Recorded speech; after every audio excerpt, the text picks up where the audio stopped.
And we're Shit, live. oh fuck. Hey, there we go. Welcome back to the stream, everybody. Welcome back to Dungeons and Dragons. Hope you guys had a good week. I am joined tonight by the usual suspects. Oh, I forgot to put the starting screen on.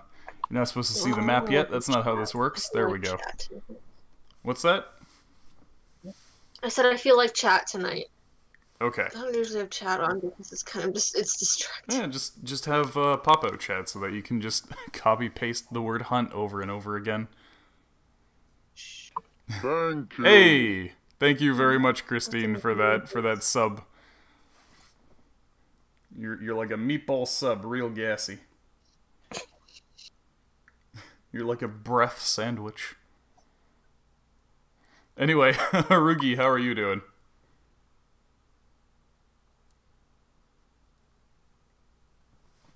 Harugi? Hey, sorry, my dog is like yelling in the back. Oh. Trying to calm him down. he's not even barking, he's just yelling. Okay, we'll come back to you. Cryo, how are you doing? I am doing okay.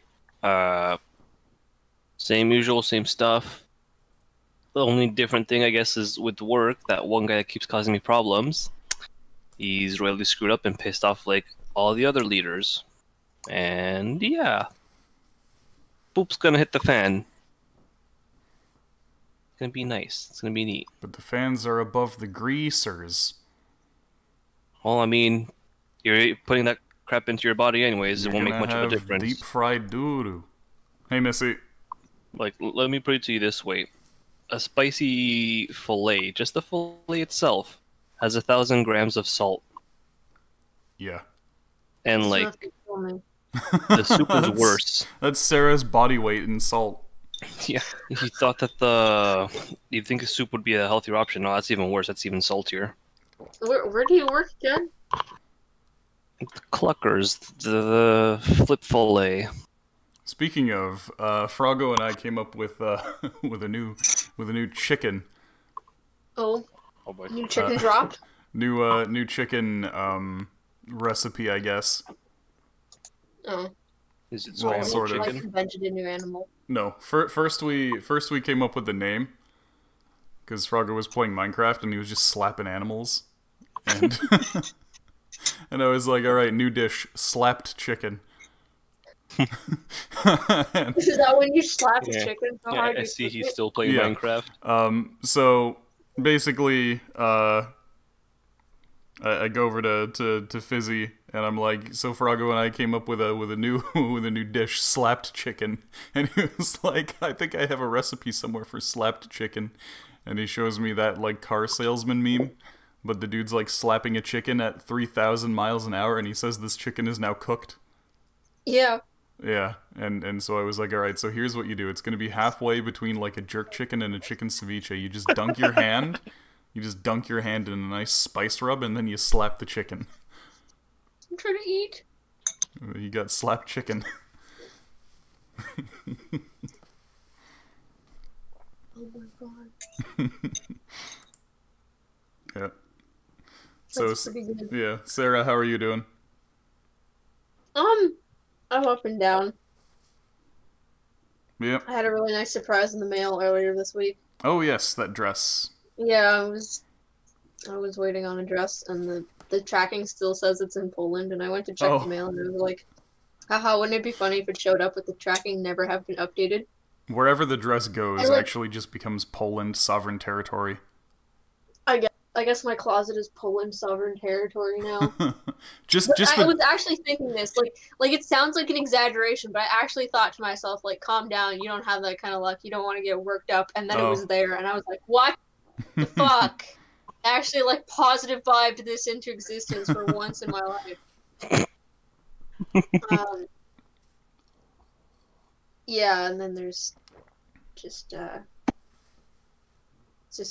some family issues. Yeah. My dad's not having a great day. Hmm. So anyway, it is what it is. I'll survive. Anything else new Worried about my going on? grandmother though. Like in terms of class stuff and whatnot, anything else new? Nope. I spend my entire day on Adobe Illustrator. Okay. It's just, I don't know, like every single one of my classes involves me.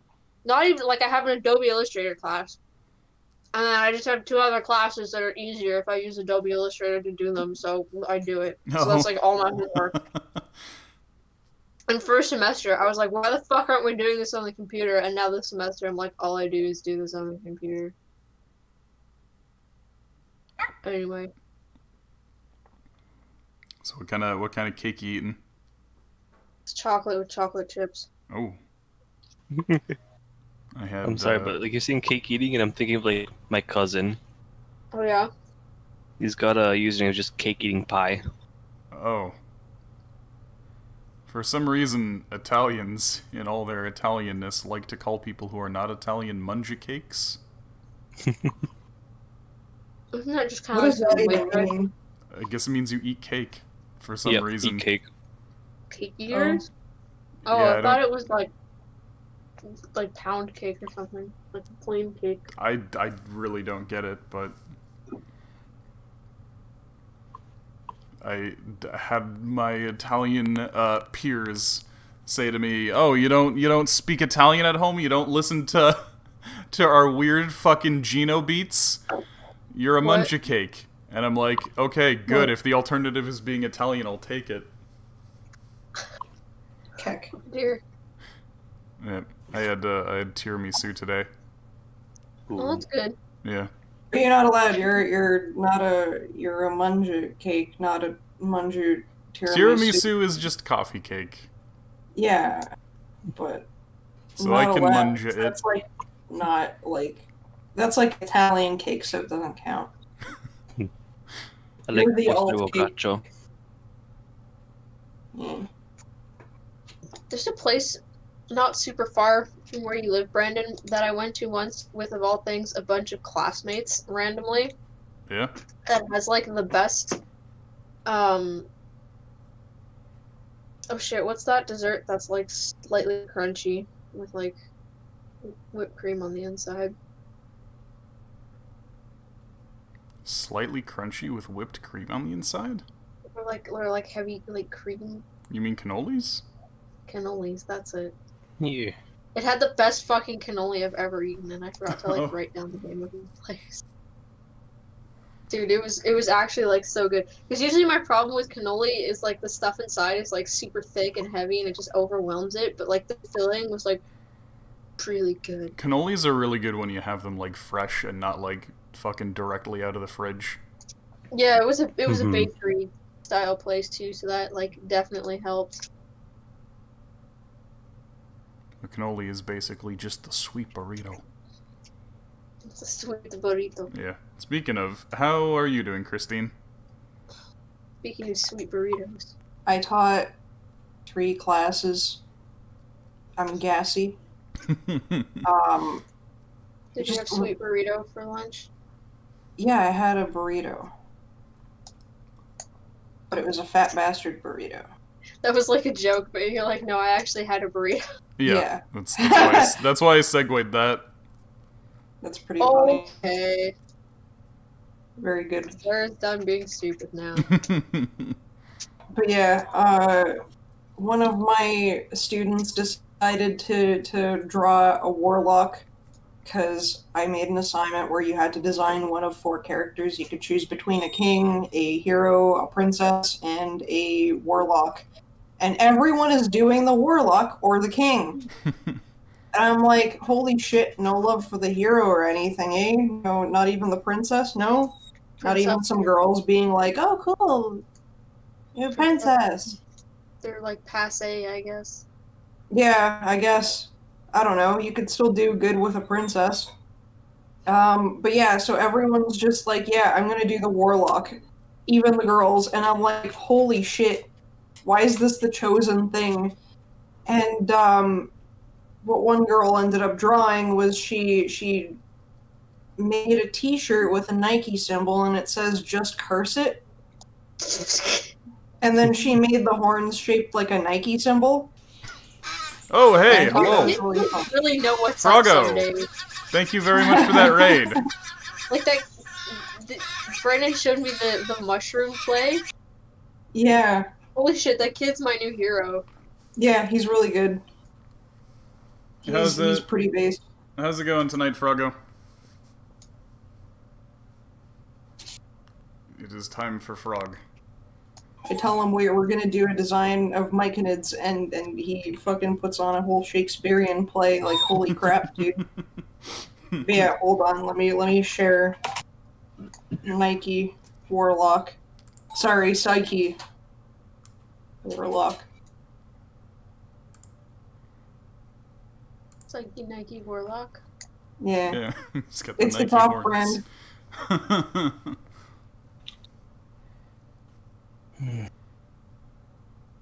But yeah, it was really powerful. I really enjoyed it. And then another girl was doing a steampunk subway, and it was pretty good too. And there's just like a snake with a suitcase. That's pretty good. He's got snake business to get up to. Yeah. But yeah, it was really good. I'm having a great time teaching these classes because they're just really fucking funny to me. Smokey, shh. Why But is he yeah. being a baby? He wants to leave. First he wanted snacks, then he wanted my burrito because there's still a little bit left, and now he wants to leave because he couldn't get either thing. So now he's crying because I'm not paying him attention. Wait, so did you say he wanted snacks or smacks? Snacks. You should give him smacks. Yeah, I do sometimes. Just give him His some butt's nice. been itchy for some reason. Oh so no. I give him slaps on the bum, and he's Yes. like, "Yes, but closer to my asshole," and I'm like, "No." No. Don't do that. Yeah, so I have to I have to move away and be like, no, stop. I don't want to wash my hands. I still wash my hands after touching Yes. him. Who knows where he's been. He's does a, this- he's a nasty boy.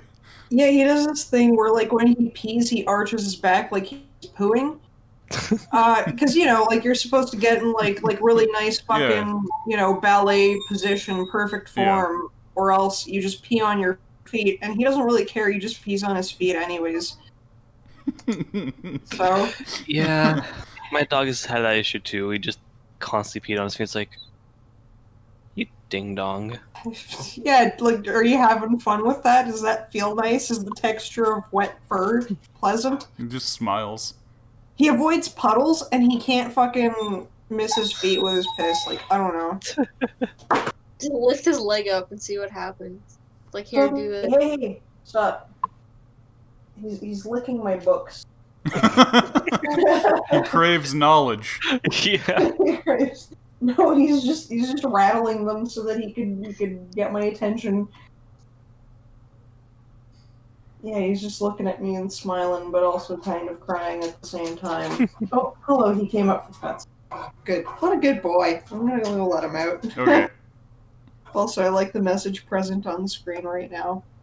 Oh, it just says I'm ready to start. Just gassy, so muted. That's gonna be there. Yeah. Just make sure to make sure to pop out chat when you can. Yeah, I just looked at the screen and I'm like, oh.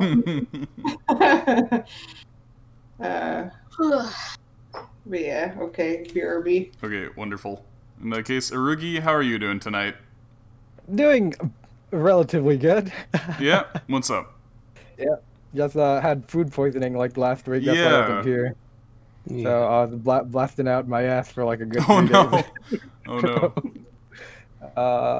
But other than that, I'm doing slightly better now. So I might sound weaker than I usually do. Oh no! Do you think if you like ass blast really hard, but then have some like protein powder, you can get some like serious ass gains? Probably burn another hole there. The amount Just of widen force that that's happening. Yeah, it was an experience. So Yeah. there's that. I guess let's recap you on what you missed last time. Sorry, were you gonna say something else? No, not nothing important. Oh, okay. Just VTubers and stuff, the usual. uh, other than that, it's just yeah, VTubers. Business as usual. Yeah. Oh, I got something that you're gonna be excited for, actually. Oh boy, did I miss something fun? Last session was mostly just getting the adventure back on track.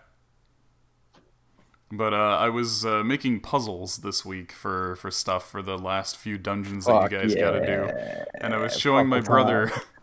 I was showing my brother the puzzles that I did, and my brother looks at them and goes, "Well, this is gonna be a fun 4 hours for your party." and then I look at him and I say, "These parts all rotate, by the way." And he goes, "Well, this is gonna be a fun 10 hours for your party." Oh, Boy, it's gonna be the ultimate. Oh fuck. He looked at it and he was like, "I think I did a puzzle like this in RuneScape and it took me 3 hours." RuneScape does puzzles? Yeah.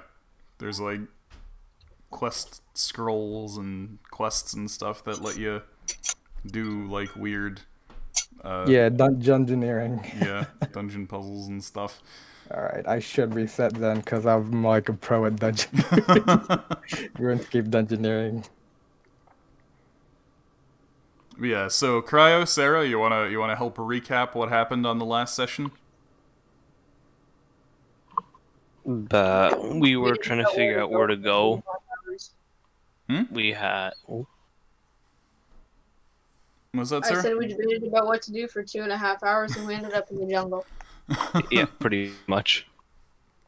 That's pretty much the gist of it. We were like, okay, Oh yeah, do we might have stuff. talked to some gnolls as well. Yeah, right. Okay, so what happened is, so the party was in Samaria, because we skipped back ahead in time. That's And, a perfect plan. You posed as Sumerian merchants, and you went and started doing some business with the gnolls on the border. And you bought some anti-petrify cream and some like good quality armor and stuff. And learned, what learned kind a of bunch. armor? Oh, it's basically +1 studded leather. Ah. Yeah, it's made from like bones and leather scraps and stuff, just kind of like in a ceremonial magic regalia. Oh no. But you also saw that they had allosaurs on sale. I don't think we buy an allosaur. You didn't end Did up you guys buying. buy- No, you didn't end up buying an allosaur because they're prone to eating other animals and sometimes the rider. Yeah, not yet. Yeah, that's something to look forward to, getting dinos.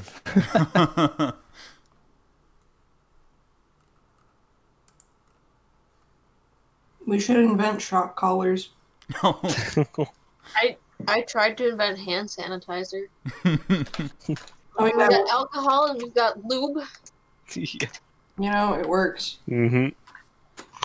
Just put them together.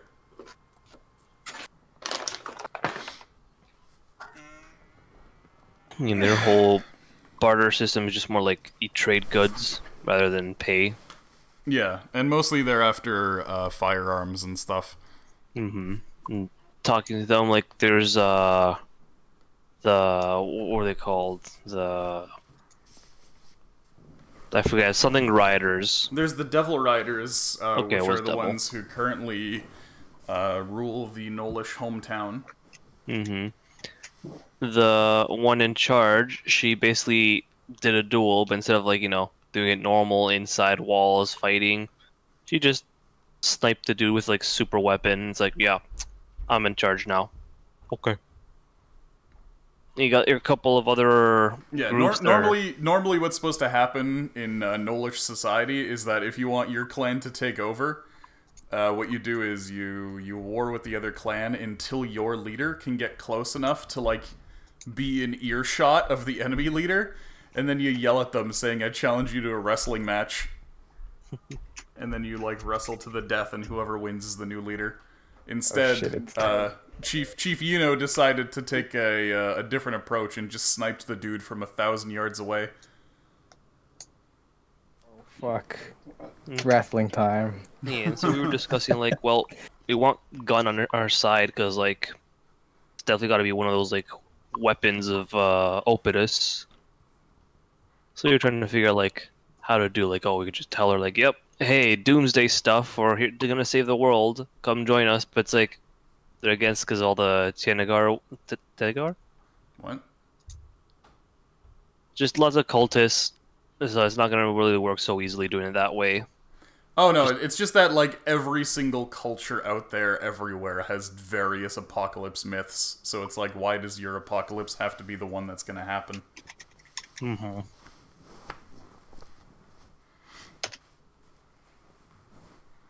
Yeah, so basically we looked at the options that we had where, you know, we fuck up some area by doing stuff or, you know, we fuck up the gnolls or we go in there and ask to borrow their gun for a bit, but then they're like, what's stopping them from just sniping you Mm-hmm. or telling you to go fuck yourself? And they're like, true. So then maybe we should make it so that the gnolls and the lizards get along. And then they're like, well, we've had people try to do that and it's only ended in like conflict because they would choose a side and fuck the other side up and whatnot. So yeah, basically we were at a standstill. So we decided instead to go and find the Karemians, maybe, question mark. So yeah. We went exploring. Yeah, so now I think we were avoiding Terioth or whatever. Yep. Yeah. Giant land dragon that burrows. Yeah, and we're currently over on the leftmost side of the map there. Yep. Right here, over where the red arrow is. Yeah, we talked to the big turtle. He was a cool guy. Mm-hmm. What did he give us this time? His blessings. Virginity. No. Yeah, we got to pet him. Yeah, you got to pick his nose. Yeah. Oh shit, we're all the way over here now. Yep. Yeah. Took a boat over to Surok from Erudides, and we're like, all right, jungle time. Ah shit, we're in the jungle now, boys. Yeah. Yeah. You're in the jungle, baby. Yeah, and we had a short session so we could save whatever encounters coming up next for Yeah. everyone. Loop dreams. Hmm? Loop dreams? Where were the loop dreams?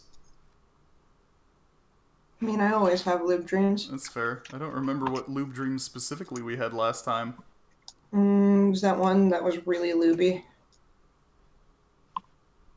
A really slippery one, you know? Mm-hmm. Did turtle sliding... Did that happen last session? No. It was 2 sessions ago that Yeah. the turtles came in, I think. Yeah. Yeah. Unless Froggo's remembering something that I don't. I don't remember. Yeah. I don't remember Before last, turtles. there was blue turtles. Hmm? I said the session before last, there was Yeah. blue turtles. Yeah. Okay. Dreams do come true. I've always wanted lube turtles. Oh, today in class, my students were telling me that my dreams are not dreams. Oh. Why? Because they're like, you know, when you're like, I told them that I'm making a game, and they're like, oh wow, you're gonna be like the next like Minecraft or like the next like fucking what was it, Roblox or whatever. You What? know? And I'm like, what? No. And then they're like, well, like, listen, you know, what if your game could be so famous that it like they would be sitting at a dinner table and then one kid is like, Mom, I want Minecraft, and then the other one's like, wow, you're such a loser still playing Minecraft. Why not play Cleave together instead? And I'm like, Well, there's absolutely no fucking way, but that would be really fun. And they're like, ooh. First of all, our game's not really for children. Yeah. It'd be more like in the vein of like Doki Doki. Well, I mean, that's even less for children. Well, no, yeah, but what I'm saying is like for like the popularity and for what it is. Yeah, basically that tops. But yeah, like it wouldn't be something that like people would be like, oh yeah, there's Minecraft, there's Roblox, and then there's Cleave Together, and I'm like, bruh. They're like, come on, you gotta dream big, and I'm like, yeah, but there's like no way that that would happen. Also, multiplayer is why those games are as popular as they are. Yeah, exactly. And I'm like, yeah, lads, that's not gonna happen. And they're like, okay, well then what do you expect from it? I'm like, well, what do I expect from it? Not too much, you know, hopefully we'll get to the point of profiting or something like that. But, you know, I don't really have much of an audience. We don't have much of an audience yet. We're still pushing that. And, you know, when we upload it to Steam, we will definitely get more spread. But realistically speaking, we aren't going to even get close enough to that. And it's also our first game, so nobody knows who the hell we are. And then they're just like, wow, your dreams suck. And I'm like, those aren't dreams. That's what is realistically going to happen. We're going to do our best, and we're going to, you know, get a response back, and hopefully it's bigger than I think it is, but realistically, that's what I expect. And then they're like, but like Roblox and Minecraft. And I'm like, guys, like, you know, ideally, it would be a really, really popular visual novel, and it would have a nice niche audience that's loyal to the you know, the game itself, you know, like they enjoy the game, they enjoy the characters, draw some fan art and whatever, and tell their friends about it and be like, hey, go play this. And then they're like, wow, your dreams suck. And I'm like, they're realistic and attainable. And they're like, yeah, but that's not a dream. And I'm like, well, why would I dream about something that's unrealistic and attainable? You can dream about that for the next, maybe the next game. Yeah. The fuck is Roblox? It's like Second Life for children. Oh. Yeah, with like Lego people instead of like nice looking avatars. Mm-hmm. You know, also like that, like memes I hear that. Ooh, that's Roblox. Yeah. Oh yeah. Puzzle punchers. That's See, right. for some fucking reason, I know about that, but not the. But yeah, sorry, that was a little segue there. But I thought it was really funny because they were like, your dreams suck. They're so, like, normal. And I'm like, yeah, I mean, I'm not about to, you know, dream of you know. Hey, our company's already been to Mars. Oh, true! Hmm? You're right. You're right. Okay, yeah, we've literally gone to Mars. Or I guess we're still on the way. No, I think it landed. Oh, okay. What? We're on the Mars rover. You financed the Mars rover, didn't you know? Yeah, we paid $10. It was all us. No. It's just the latest was Mars it 10 mission or was is it just 25? I think it was free. Oh, really? Yeah. a Grizzly B Games marketing ploy. Yeah. Yo!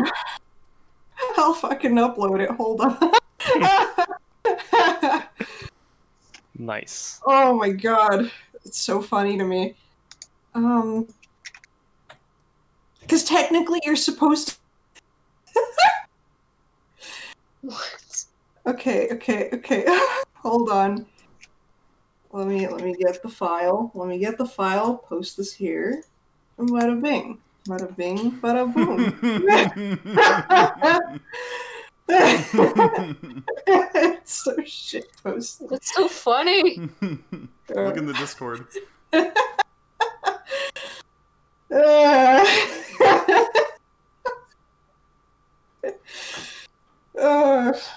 Yeah, so we're on Mars. And this is a legitimate thing that happened where they were actually getting people's like names and all of that. So it's like, hey, you want your name to be on board or some fucking Mars rover thing or some shit? You know, go register here, free of charge. And I'm like, oh hell yeah! Oh Immediately shit. signed up. And I put Grizzly B Games. It's funnier to see it like a pun on somebody's name. Yes. This is something I forget I did sometimes, but yeah. We got an email about it that was like, you touched down, good job. You're on Mars fuck, now. Really? Yeah, check the Grizzly Bee email. Okay, I'm doing that immediately. That's so funny. That was a while ago. Oh. Forgive me, I missed it. Friggly Bee's now a Martian. Oh shit, there it is! Yeah, February 19th, you're right. Oh, okay. Oh, we're so cool. We're on Mars! Okay. We're the first video game company on Mars. That's really cool. Okay. Anyways, we should probably play the game. Okay, so you guys picked up Good Bill again on the way down, and he's been guiding you through the river, trying to take you through the routes where you can avoid Terry off and whatnot. And you've come to the end of the river on this side. And where did I put you? I accidentally put you there. You're not supposed to be there. You're supposed to be here. Oh shit, a whole city.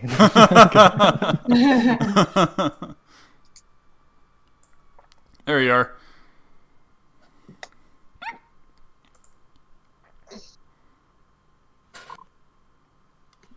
That's some swamp.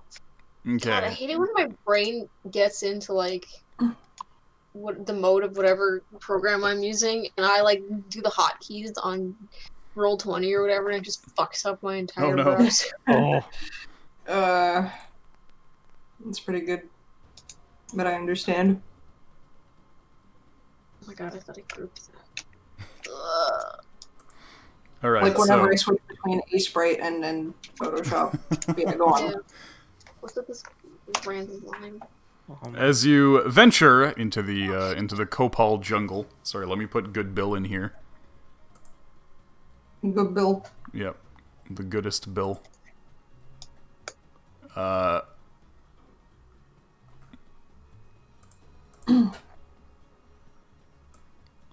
he is. Good Bill. He's so good. You begin hearing a strange sound. At first it sounds like scratching or the whispering of the wind. You can kind of feel it behind your eyes and between your ears. Behind your eyes? Yes. Did we bring some fucking Visine? Or... As you press on, the sound gets clearer, and you swear the sounds are suggesting words. They say, "Turn back. Oh, no, not this shit. Dude, this feels normal to me. Leave And this I'm gonna... place. Death awaits you here." Death awaits us Can everywhere. can I roll something for that? In order to, like, do what? Like, what's your intention? To figure out what the hell this is? I guess roll insight. Okay. Also, your importance. Yeah, you're right. I almost said you're true, and I'm like, one brain cell carrying me right now, but not very well. Insight, so Yeah. let's see, +5. Let's just quickly portent. Okay. Oh. Okay. Alright, well, this is definitely something speaking directly into your mind with telepathy. So like some dude just kind of chilling out and being like, "Woo, spooky." Is that what it is? It definitely seems as though something is trying to scare you off by sending you telepathic messages. Can I tell if it's bullshit or not? Not really. What you can tell is that their intention is to scare you off. Okay, well, we're too stupid, so we march on. Hell yeah. Oh, okay. So you just continue walking in the direction that you're going in, when Yeah, all of a sudden you see a form rise from the little pond in front of you. Oh. Oh fuck. No hablo. Oh? Does it look edible? It looks like you could probably eat it. It's massive. It stands about 20 feet tall out of the water. Is it evil? Is it a monstrosity? You do not detect monstrosities in the area. Wait, Is no, it- that's an aberration. You I was about to ask. you don't actually detect aberrations in the area either. Ah, But it's a consuming aberration. is it an illusion? It's funny that Christine recognizes this because she has this card. Oh yeah, she mentioned about that card before. So do I flex and dispel magic? Or no, oh shit, we have to do the ultimate move of chucking a rock at it. Do you want me to chuck a rock at it? Smalley does it because that's his trademark. Okay, so Okay. Smalley sees this massive, like, crustacean beast just emerge from the water and decides to throw a rock at it. Yeah. Alright. Roll an attack. Alright, true. Oh god. What's my fucking attack? Well, I guess I can portent that with a 19. Okay, so you hit the creature with a rock. The rock just kind of bounces off. The creature looks down at it and then looks at Smalley and hisses. Oh. Ah. Oh, so it isn't an illusion. Okay. Swunks. I'm sorry. I'm but a child, a wee child. I hit back at it. Yeah. Is it evil? Are you evil? Does anyone have detect good and evil? Evil is relative. Also, detect good and evil detects creature types, not alignment. Valid. But Yeah, it's not an alignment. aberration. Alignment has like no mechanical bearing in 5e anymore. Detect evil will detect if it's an aberration, celestial, fey, or fiend, or elemental, I believe. Wait, that's what detect evil does now? It's detect good and evil now. So it detects both. They just combined protect good, protect evil, and detect good, detect evil into one. Yeah. Hmm. Cool. But I don't know, does So- anybody have detect good and evil prepared? No. I might have a fucking nature check though. Yeah, you could try to roll nature to discern what this thing is. Oh, okay. So you're pretty sure that this thing should be some kind of aberration. Should be. But we didn't detect one. So either this is a creature in disguise, or it is somehow disguising its nature as an aberration. We didn't roll initiative when we hit it with a rock. Just hissed at us.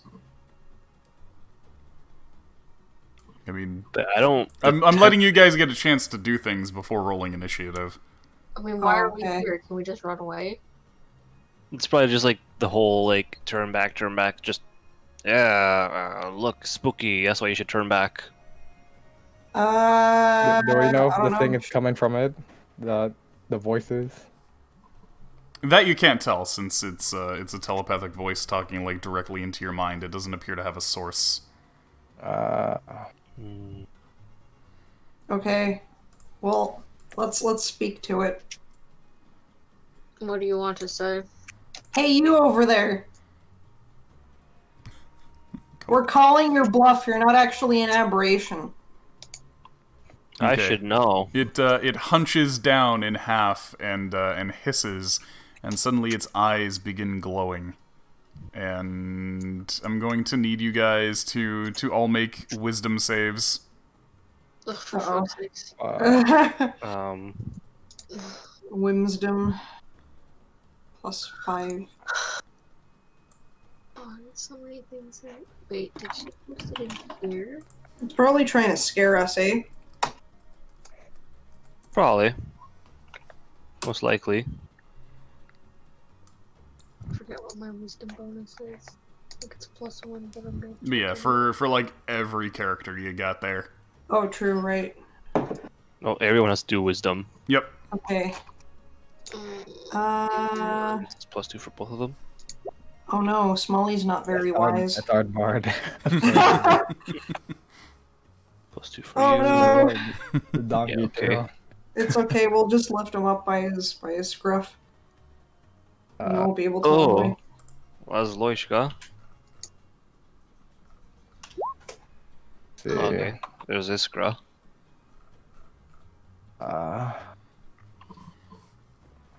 Save proficiencies, yeah. And this is Rolf.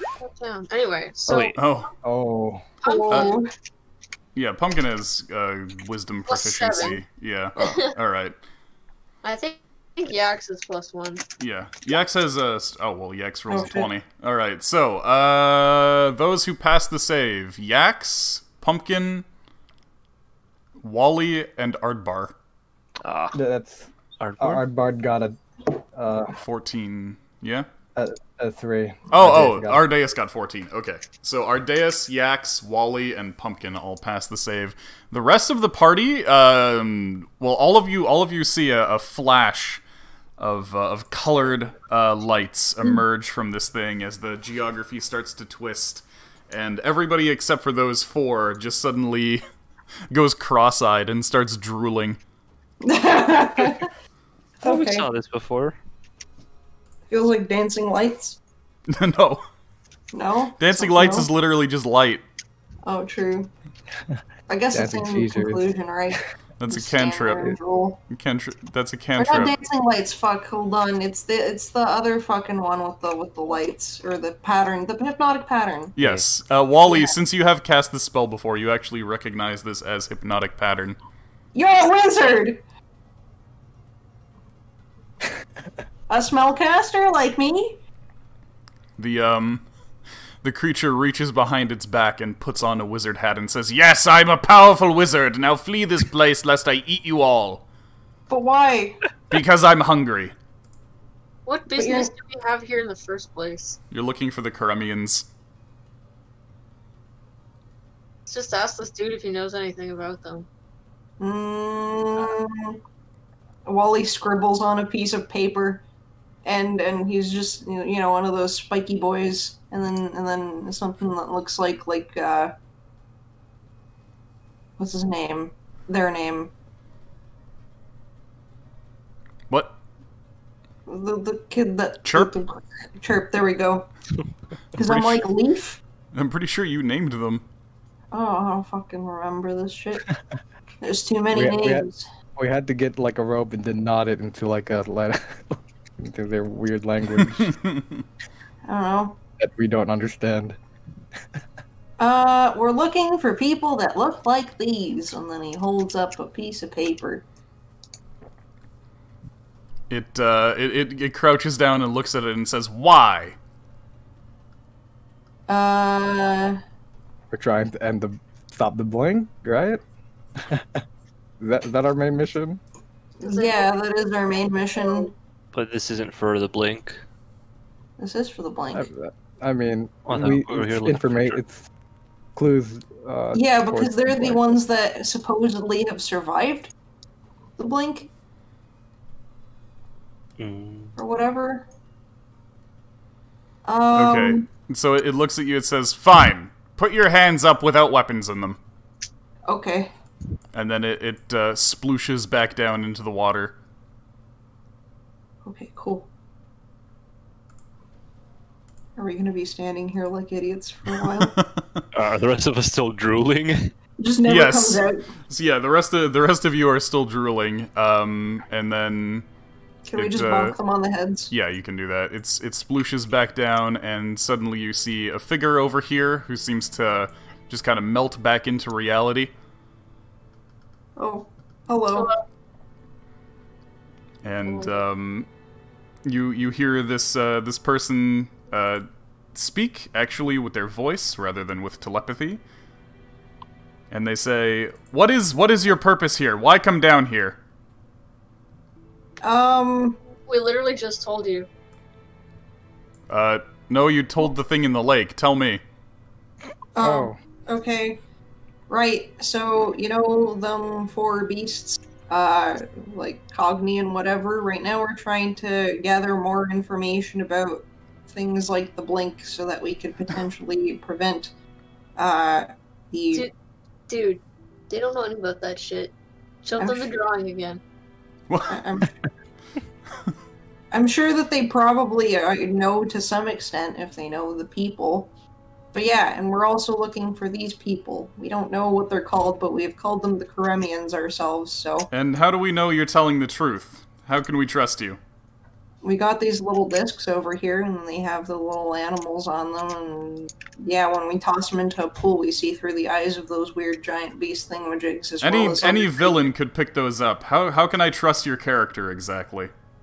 We've, Do you have a I picture guess, of Chirp? adopted one of these so-called Kremians Oh yeah, true, we have under our Chirp. care.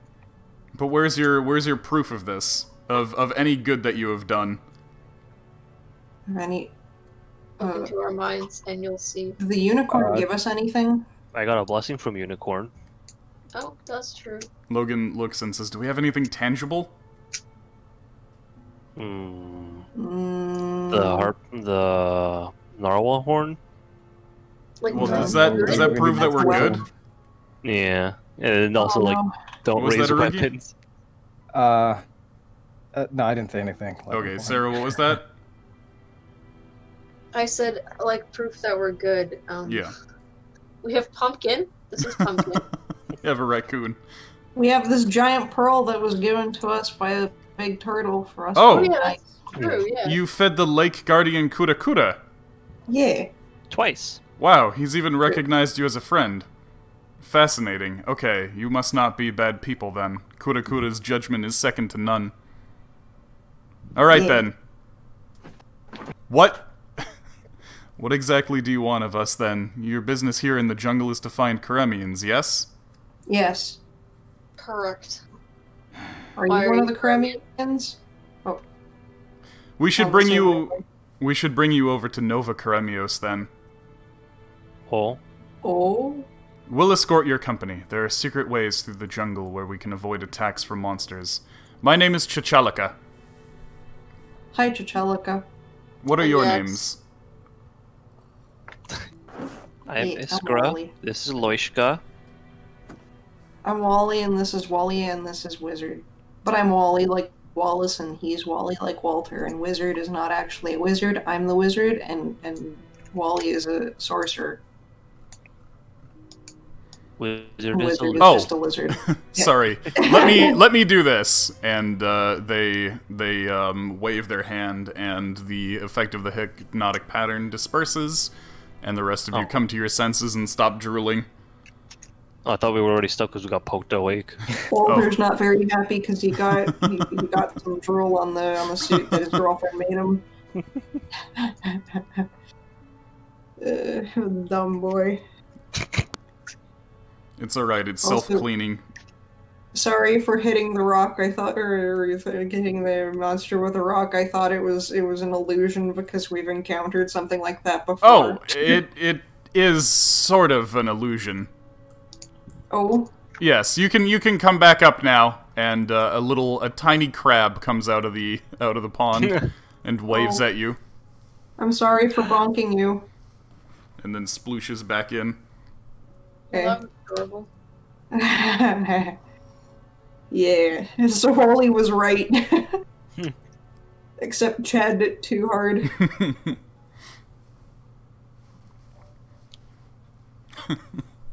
It's okay. Accidentally actually hit something though. Tiny crab. Minor panic.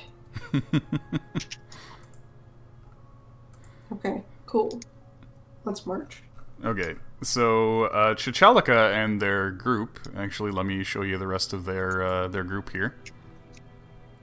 They just like appear from the trees. Yep. So they're not spiky anymore? They're not what anymore? Spiky. No, these are. Sorry, let me put this one away. Wait, that's not a monstrosity. That's an aberration. A consuming aberration. There you go. That car is really dirty. I hate it. It's like the card that like makes everyone give up immediately. Here we go. So there's the group. Chichalika's squad here. Yeah. Yeah, Hello. and they begin leading you on paths through the jungle, and on the way over to Nova Kremios, it becomes time to camp for the night. And their group sets up a perimeter around the camp to keep watch for monsters and prepare various illusions and safety wards and whatnot. Seems you'll be able to rest easy. So you settle down together with Chichalika, who says to you, "Please, tell me more about each of you and your group. I'd like to know how you came to learn of our people and why you're so intent on finding us. And I suppose I can answer some questions you may have." Well, I guess it started with this place that we call Lorne Alith. Oh, hold on. Where's my fucking document? Oh shit! I'm hard. I Nice. have all of this. We found some secret area, and there was this warped creature, which we've come to know was a supposed Karemian, as we call him. I see. How much do you know of my people exactly from the traces you found out there? Well, we have this weird creature that we found, and we took the body of it for research because we didn't know what the heck it was. It was dead when we found it. Yeah, and there was also a black disc, like a small black disc that apparently has anti-scrying properties that we found on it. And yeah, that's this thing. And then we also got a magnet, and it seemed like you guys were researching timekeeping and whatnot. And we also found a bunch of rings on the ground, and, you know, it's some kind of device, and we haven't figured out what it was. And we also found these ropes with knots. And we're guessing that that's how you guys keep records. What else is there? Then there was the Dawn Spire, where we uncovered a tomb with weird caskets that seemed to be locking something in. It reacted to a specific sound. There was a bunch of spiky skeletons. We also learned that you guys were humans, or not humans, but like the Humanoids. people that were manufactured, I suppose, or like created as opposed to born, because we found all of those weird caskets later at Nugget. Yeah, sorry, Nugget was what we call it. I know it's a kind of a silly name, but it's a name we remember. And yeah, so we found more of those ropes with knots, lots of them. We don't know how to read them, so we can't figure out anything beyond that. Those metal caskets that we found had a bunch of long, spiky humanoids, which apparently is what we figured that your kind turn into eventually because of a defect in your genetics, whatever those are. And we also found Chirp, and Chirp is this kid that I drew here. And yeah, Chirp hangs out in our office now and is under our care. Yeah, and we thought Chirp to be the last of the Karemians as far as we know, but then we figured out that you went to the west-ish, and we came looking around and figured that you would know things about how to survive the blink, or at the very least, you know, be able to shed more information on them giants, I suppose. I see. So from your travels, it seems as though it's possible you may have even discovered knowledge that has been lost to us in Nova Kremios. Let me fill in some blanks for you then. This group of Karemians living here on Canem are a group of refugees. We were born from a project by the servants of Briona with the goal of creating living vessels that would not have a natural lifespan. We're not fully sure why it was their desire to create immortal humanoid life, but as legends go, many of us were kept as slave laborers or used in all kinds of biological and social experiments. Many of us managed... Yeah, we went to the Shrine of Briona as well, and we saw some of the experiments too. Yeah, we've seen some, like, humanoid slime things, among other stuff. Oh, I don't believe those are related. Yeah, okay. Well, we Servants of definitely did Briona find are a frog behemoth. up That was to cool. all kinds of biological research beyond just this. But many of us managed to escape our creators, and our particular group ended up here on Canaan. And of course, the ones responsible for creating us were not happy to lose their assets, and made efforts to recapture us, which is why we've been furtive all this time. Okay. Nova Kremios itself is a city. It's a fortress built into the mountain, basically. The majority of the settlement is built into caverns, though there's facilities built above ground that are disguised and sheltered by tree cover. That one place that you described may have something similar. What was it you called it again? Nugget? Nugget, yeah. They were gonna make fun of us for it. They're gonna talk amongst themselves later, and they're gonna be like, haha, name a cavern Nugget. Who are these idiots? Is Funky Crunch? We discovered the site of Nova Kremios several thousand planetary cycles ago now and appropriated it for our own use. I myself was awakened there around 600 years ago. You see, the population is kept at around 10,000 individuals so that we can sustain ourselves easily. Whenever one of us dies, another is woken up from one of the pods that contain us. How convenient. Alright, see you later. But there's a finite amount of you, yeah? There are. Okay. Interesting. Do they just make a lot of you? Well, we are talking about the servants of the gods. Think about 10,000 people. That's perhaps a small town's worth. Dang. That's a lot of people. Well, not compared to a city. There are cities in Canaan that have over 1 million people, certainly. That's a lot of people to manufacture, I suppose. Again, we are talking about the servants of the gods. You can imagine that their resources are far beyond ours. Yeah, hard to imagine. I'm just a farm boy. Well, then imagine it like this. How many eggs do all of your chickens lay in 1 year? I don't know. Imagine if each one of those eggs were to hatch rather than being eaten.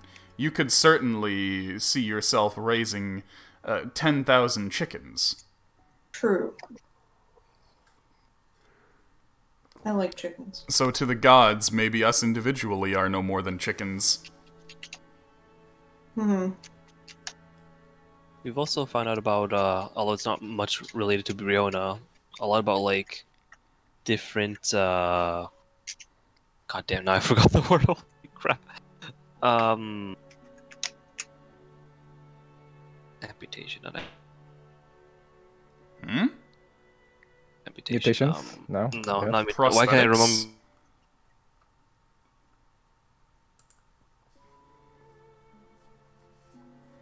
Give me anything related to what you're talking about. Hello?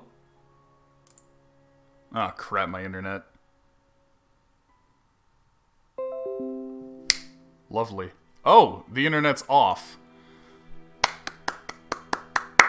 Alright, looks like we're uploading this one manually.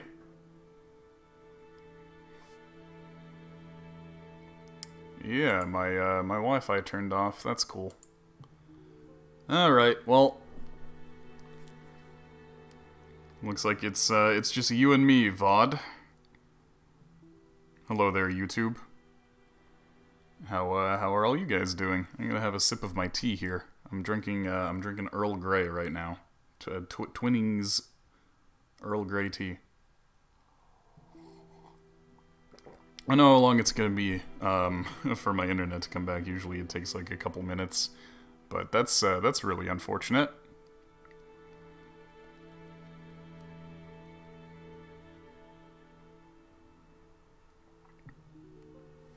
I guess I'll show you guys a sneaky peek of what's to come. Been working on a whole bunch of different maps and puzzles and whatnot. Here we got. Oh, that's right. I'm not actually going to be able to show you anything because fucking Roll20 is like this. It needs the internet. Dang it! It's not all preloaded. Well, I guess all I can say is that some of these locations have some really cool puzzles. This right here, especially, we got a cool laser light puzzle that we're gonna be doing with colored lasers and stuff. And then we got another puzzle over here that's like with circuit boards and whatnot. I've been working on those all week, and I can't wait for the party to get to those.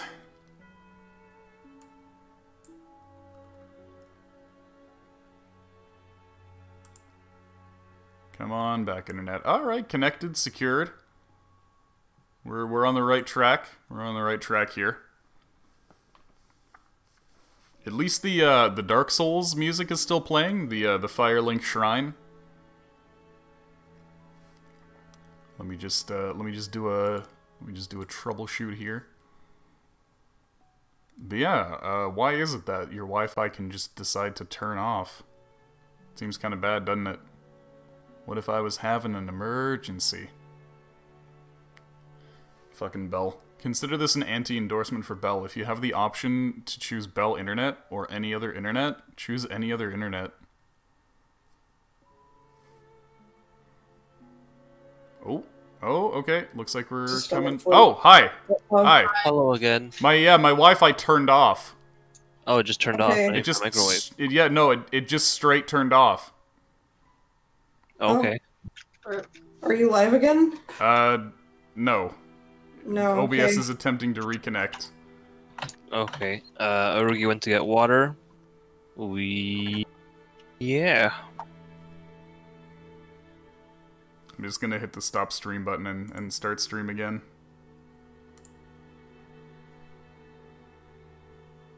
But, yeah, it's great when my Wi-Fi just turns off altogether and restarts itself. Hello? Hello? Oh, for fuck's sakes. Sometimes it'll do this right after. Oh, great. I'm gonna just leave the call. It's not, it's not disconnecting me from the call. Oh, okay, great. It booted me back down to DNS not available. Cool.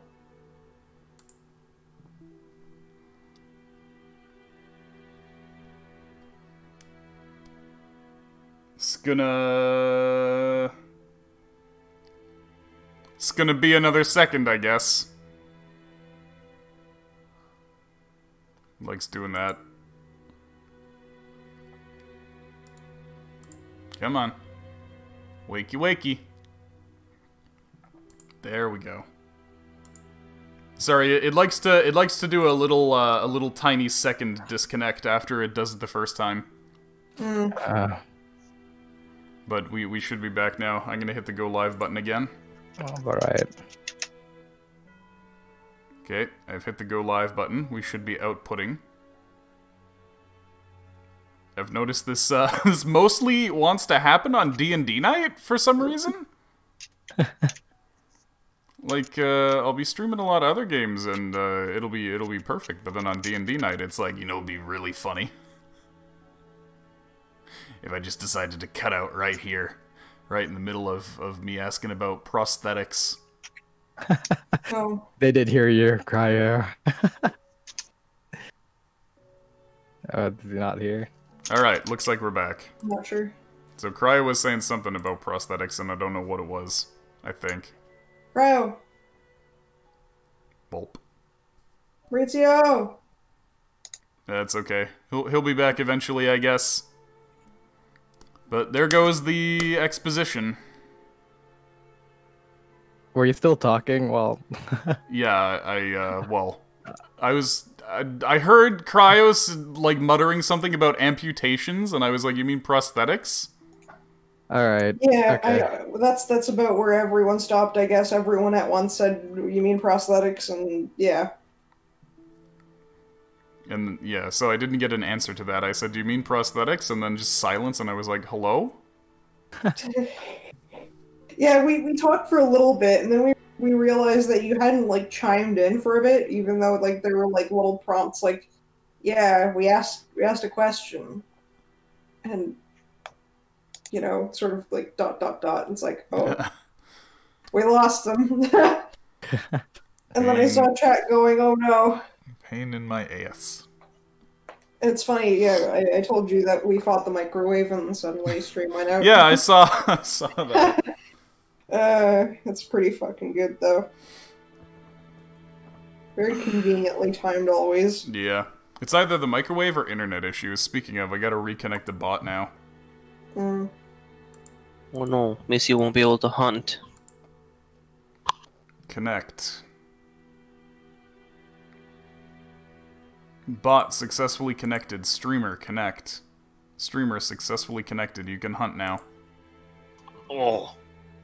Ow, that one actually hurt. Alright, so, cryo. Prosthetics. So yeah, in the same location at Nugget, we found all these prosthetics and know there was some sort of connection with Opidus and Briona. Most likely some sort of joint effort. Yes, many of us Karemians are familiar with the ways of Opidus. According to the legend, it was the followers of Opidus who helped us make our escape from the servants of Briona.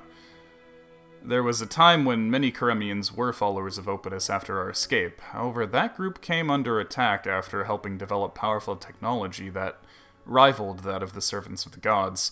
The following diaspora is how our group ended up here in the southern parts. Well, I guess then two things. The technologies wouldn't have to be like super weapons like the Narwhal Horn. I vaguely remember hearing of something like that, but I'm not sure. One of the elders in Nova Kremios might be able to give you more answers on that specifically. I'd recommend you speak to one of them when we make it to the city. Okay, so we'll keep Opidus discussions for when we arrive there, I guess. Well, you did mention the four beasts earlier. Yes. Yeah. Shepesh, Terioth, Orphan, and Cogni. Yeah. Those four represent the greatest threats to us Karemians and Canaanites in general. Shepesh and Terioth are the most seen and active of the four, especially around these parts. They're somewhat like enforcers, guarding secret facilities, patrolling Canaan, ensuring no group becomes powerful enough to become a threat to their masters. So they actively hunt for whoever gets too powerful then. Or at least whoever they notice. And so I guess right now, like, in this area, you guys have to be really careful with Terioth. It's a good thing we didn't go straight into that lake. Yeah, I guess we won't give Terioth our business card. Orphan and Cogni, however, are more akin to vessels. Massive living ships that once carried thousands of people. It's said that the Karemians came to Canaan on such a vessel, all those thousands of years ago, though we're unaware of that vessel's location now. Would that have been Orphan? No. Definitely not. Okay. Well, apparently... Because for those two, as far as we're aware, Orphan is Descended from the stars, yes. Yes.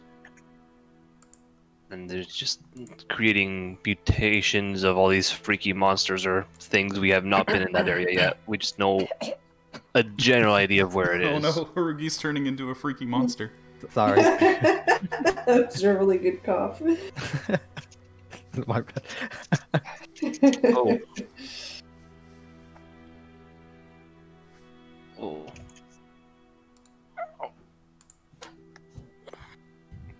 And then Cogni, as far as where it was just the eye in the sky, looking down from up above, staring with eye. Yeah, I mean, we can see their location at the very least and kind of figure things out from there, which is kind of cool. So we sort of have some idea of where everything is. And you're out here trying to find ways to deal with these four beasts, to dispatch them? Yeah. Mainly the eye thing, right? Especially the eye thing. Especially the eye thing. From what we theorize, the blink can happen anywhere within 10 to 100 years. Yes. I just remember 10. I just didn't know if that was like the last number. I wonder how far your technology has come. If it's Not gotten to that terribly point. far. Yeah. I said not terribly far. Yeah, from what we've seen of some of the other things, it hasn't gotten that far, especially considering that it looks like there used to be submersible boats. How have the Karemians been surviving this, though? Well, like I mentioned, Nova Kremios is a very, very well-hidden settlement. So it just helps to be well hidden, or I don't know what happens during the blink. Well, not only that, but like I had mentioned before, and as you have seen, there were Karemian civilizations that have been attacked and wiped out. True.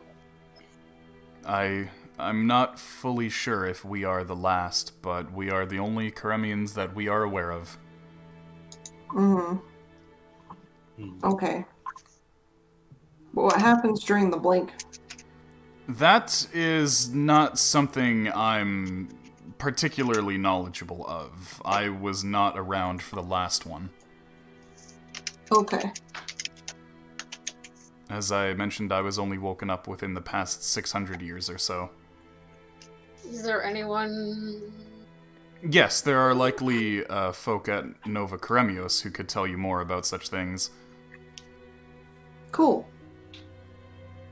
Shall we continue our journey then? Let's do it. Okay, so after you camp for the night...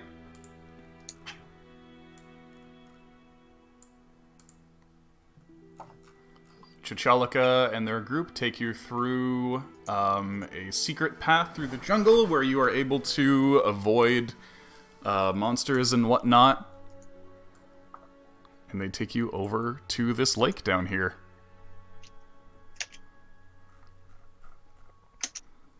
They take you along the northern shore of this lake, which is created by a mountain stream, and they bring you to a cliff wall.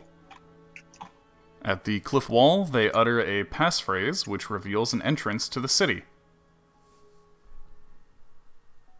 Do we hear it? It doesn't seem to be in a language you recognize.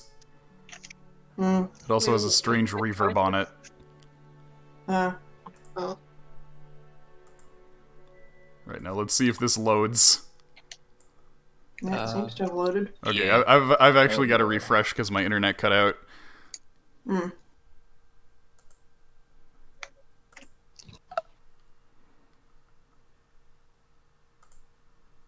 There's a mushroom. Okay. Alright, there we go. So, put yourselves just down here at the bottom.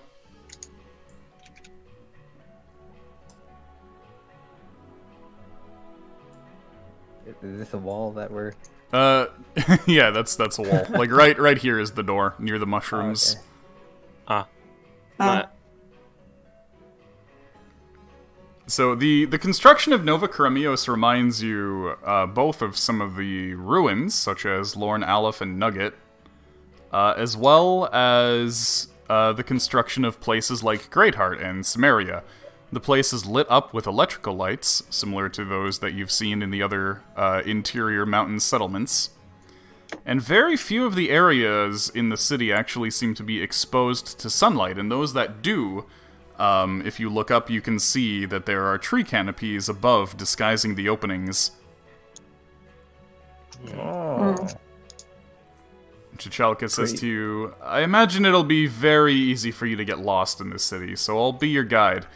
There's quite a few places to go, so let me know if you'd like to go straight to the Circle of Elders, or if you'd like to mull about the city a while. Fair warning, since we Karemians communicate telepathically, don't be surprised if many of us are unsurprised by your presence.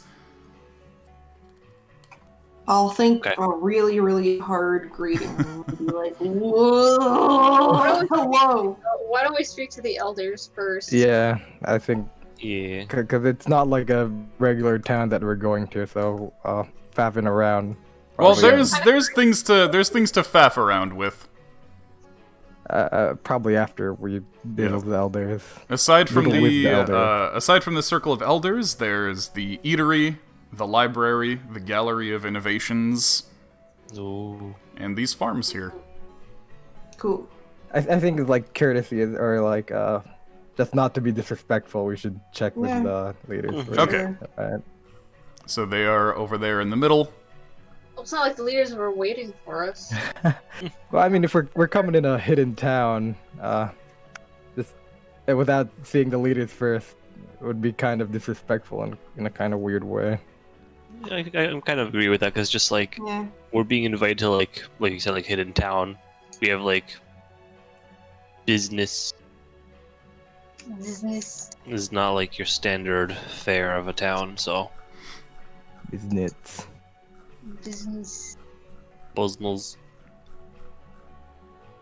Okay, so here you are brought before a group of Karemian elders. They call themselves elders, but they don't actually look older than any of the other adult Karemians.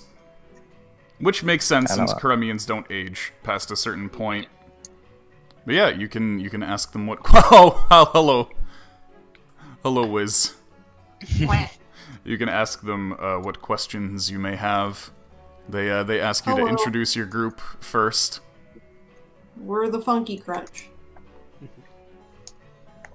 We go about trying to do good, hopefully, and try to make things better. That's the gist. Yeah. Also try to end the blink. Maybe, hopefully. We Yes. do the best we can. I see, and what would you Hello, like the to know Funky about... Crunch. I said, hi, we're the Funky Crunch. We do the best we can. Yeah. I like it. Then your goal is cooperation with our people, yes? Yeah, that would be Yeah. one of our many goals. I don't know why we would want to, like, hurt anybody here. Unless you want to hurt us. Do you guys Well, want to hurt us? you must understand from what you know of our history why we need to be so secretive. We were not entirely sure that you were not simply agents of the gods coming to trick us and take us back, considering that they see us as no more than property. I mean, do they still exist right now? We are not able to confirm one way or another if they still exist since the last blink, but we can't eliminate the possibility. So yeah, what Especially since happens during the blink? Oh, their very creations are still around, Shepesh, Terioth, and whatnot. That's fair. Better safe than sorry. So you wish to know about the blink itself? Yeah. The Oh, blink, yeah, because we want to know how to stop it. the blink is a weapon of sorts, of a planetary scale. It's designed to wipe out all intelligent life on Canaan. It destroys the brain processes of any who are above a certain level of intelligence. We have found only one way to survive this event, and that is to hide within the stasis pods that we are born in. Ah, Then what of those, well, do you call yourselves Kremlins? What do you call yourselves? Karemians is the name that we have known. Okay, so we'll keep with Kremlins then. Yes, Right. your city of Karemios was actually one of the places that we inhabited before the last blink. That explains the architecture and all that. So then what of the Kremlins that have warped and transformed? You speak of the curse, Yeah. Yeah. the transforming curse. Or rather, they look somber for a moment. uh-oh. Oh, I'm sorry, is that a bad And, topic? no. It's fine. It's just I need to scroll through and find my dialogue on it. Hold on, I was going along character. So for now, they're just standing there looking sad before they remember their dialogue.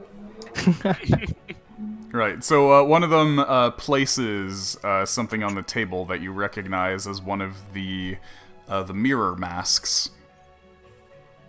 Oh, we have one. We do? It's on the mule. Is it It is? on the mule or not? Is that considered offensive? I don't know. We don't really have an understanding. Simple, unevolved country folk, anyway. We don't exactly know the origins of this curse, but it has been something that has plagued our people since as long as we can remember. Though not all of us are subject to the change. Oh. We believe that it may have been a mechanism that the servants of the gods built into our life code in order to either control us or as a kill switch should we ever escape. Didn't we learn about this in the library? Yes. We I don't remember what it said, but we had like a diary or something that explained it. There's like a bunch of incomprehensible like science talk that was talking about some kind of error in gene codes. Well, it was actually something that was introduced intentionally. Mm-hmm. It was gene modifying what you know as spirits, which is a combination of microorganisms and nanomachines. Mm-hmm. Right. Which Like bacteria. which edited gene sequences in order to have this mutation that could turn Karemians into those monsters. With the goal, with the goal being that if one of them turns into monsters, then they'll start attacking everything around them, and the Karemian problem will be wiped out. Mm-hmm. Okay, I mean, we could probably give them that information. These mirror masks here, these were designed to denote who was plagued with the monstrous curse, and the reason that they are reflective is so that our people would not be cruel to the afflicted. Their face becomes a reflection to remind others that they are the same, so that they are not othered for their condition. Oh. Mm-hmm. I wonder if people. I guess I'll take it off the mule then. Sorry, what was that, Yex? I said I wonder if people think of that when they look at Art Mule. Oh fuck, okay, never mind, I'm not taking off the mule. Taking on the mule now. Take it off the damn mule. I'll leave it. Well, I mean, unless just leave it. It's fine. It's fine where it is. Yeah, he's been wearing it since since Nugget, so he's already used to it. He's gonna feel uncomfortable without it. Oh, It scares away birds. I like that wisdom. Or it attracts the birds so they can mate with his face. Oh no. There's a weird metallic smell in the upstairs. Oh no. Oh, hello. Hello. Hello. Whoa.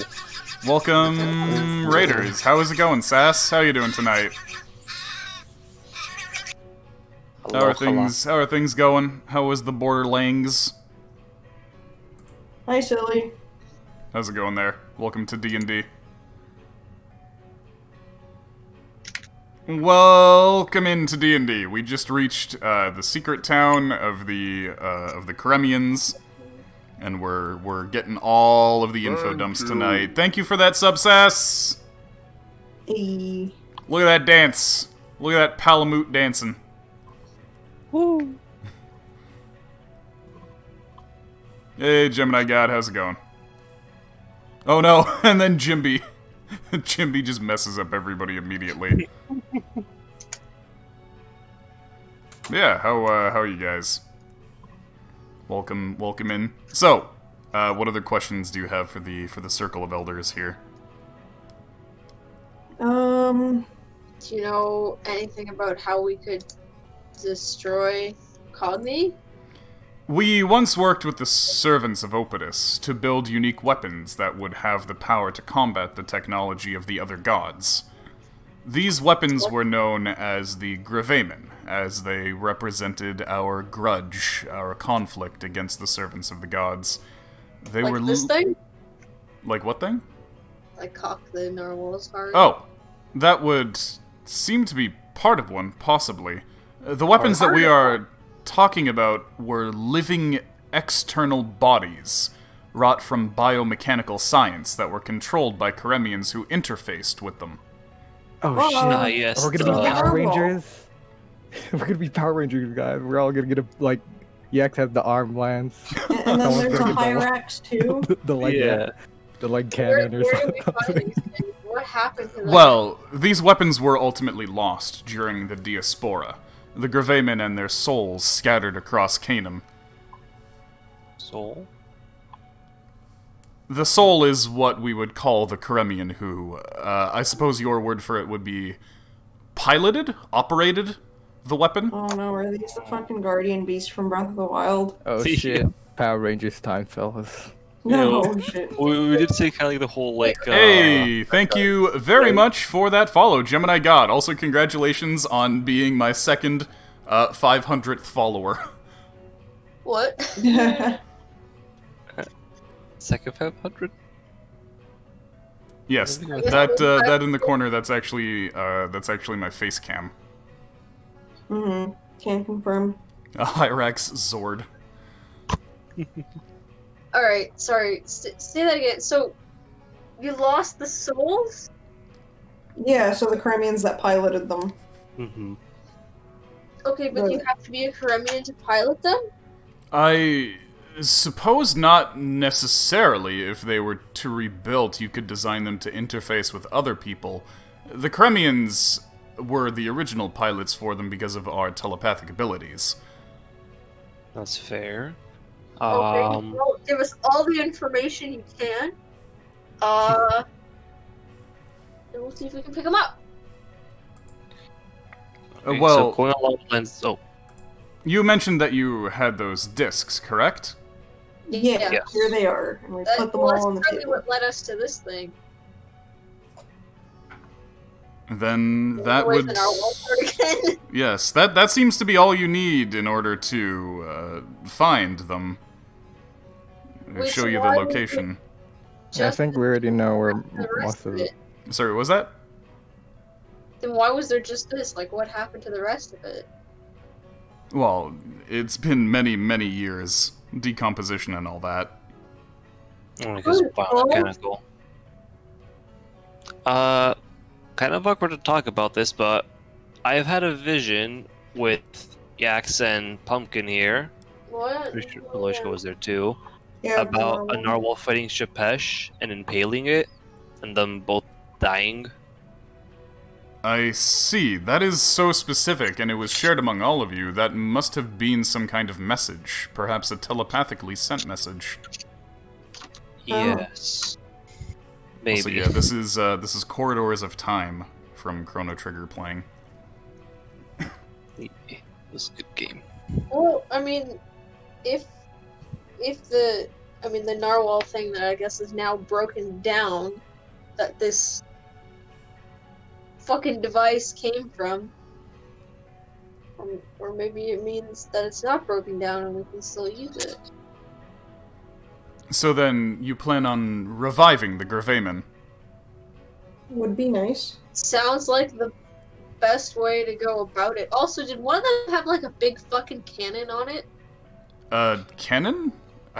Like a laser cannon, maybe? I'm not particularly familiar with the designs themselves, considering that the weapons were from before the Diaspora, before we reached Nova Karemios. But I suppose you could talk to some of those at the Gallery of Innovations to learn more about how Karemian weapons work. We'll definitely put that on the to-do list. It's just we think a null chieftain might have one of these weapons. I see, yes, over on the Rubik Step. Yeah. Our intelligence network has picked up such rumblings from there. And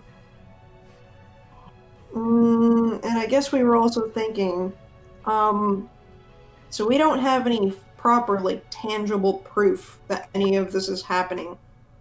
We only have little bits and pieces and all of that, and it's a story that we choose to believe simply because we know people that know people, and then we found evidence that kind of comes together into a larger picture, but no like definitive thing that we could potentially tell anyone to like convince them that this is actually happening. And that's one of the problems that we ran into when we were thinking about going to the Knowles? Yeah. The Knoll chief in order to ask for her help, perhaps. I see. Well, it may be difficult to find any kind of solid proof about any of this, at least the kind that your peers will be able to believe. So why not go about it the other way? Why not get them to trust you first, so that no matter what you tell them, they'll have to believe you? Okay. That's a good way of thinking about it. Mm-hmm. As it stands, Canaan is a heavily, heavily divided place. If you manage to unite many, many people across the land behind your cause, then you may not need to worry about finding that proof. I just figured that we could potentially rally everyone behind a single cause, you know what I mean? And using proof as a thing, so I guess we'll just have to go about it the other way. Perhaps instead of that kind of proof, you could show them through deeds. Similar to how you got the trust of Chachalaka. I suppose, but I showed her a big toe, and that's it. Thanks, Dad. And I did beat her crab in the head. From my dad, that daylight savings starts tomorrow. I see. Set your clock. Alright. Yeah,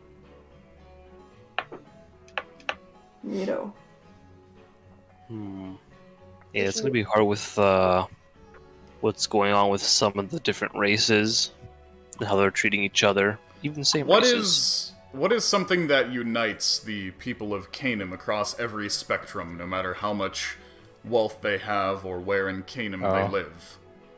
alcohol and hunting. Alcohol. Alcohol and hunting. We'll bring the alcohol and lube. Let's bring the world together, fellas. And pemmican. Colorful sheep. Much soon enough. Well, I was thinking the threat of monster attacks. Oh, sorry, we weren't thinking so bleak. This person is trying to be deep, and they just got all these fucking idiots. You're right. We're the best they got. You see that some of the elders are actually snickering as well.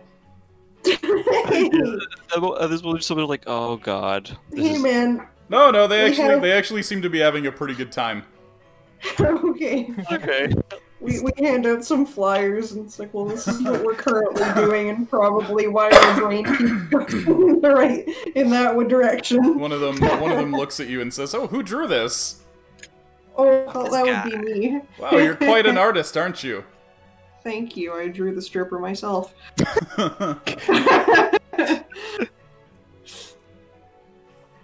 Other Wally elbows him and says, "It's my girlfriend you're talking about."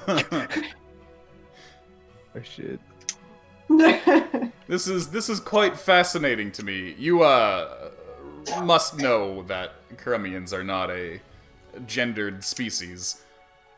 Correct. Yeah. Yeah, so they this don't have is right. a girlfriend.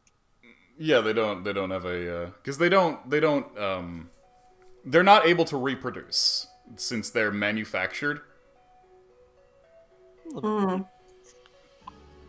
So they don't exactly have a built-in concept of like eroticism or anything like that. So this is like really kind of fascinating and cool and strange to them. And they're like, "Oh, look, this is this thing called a bra." This is neat.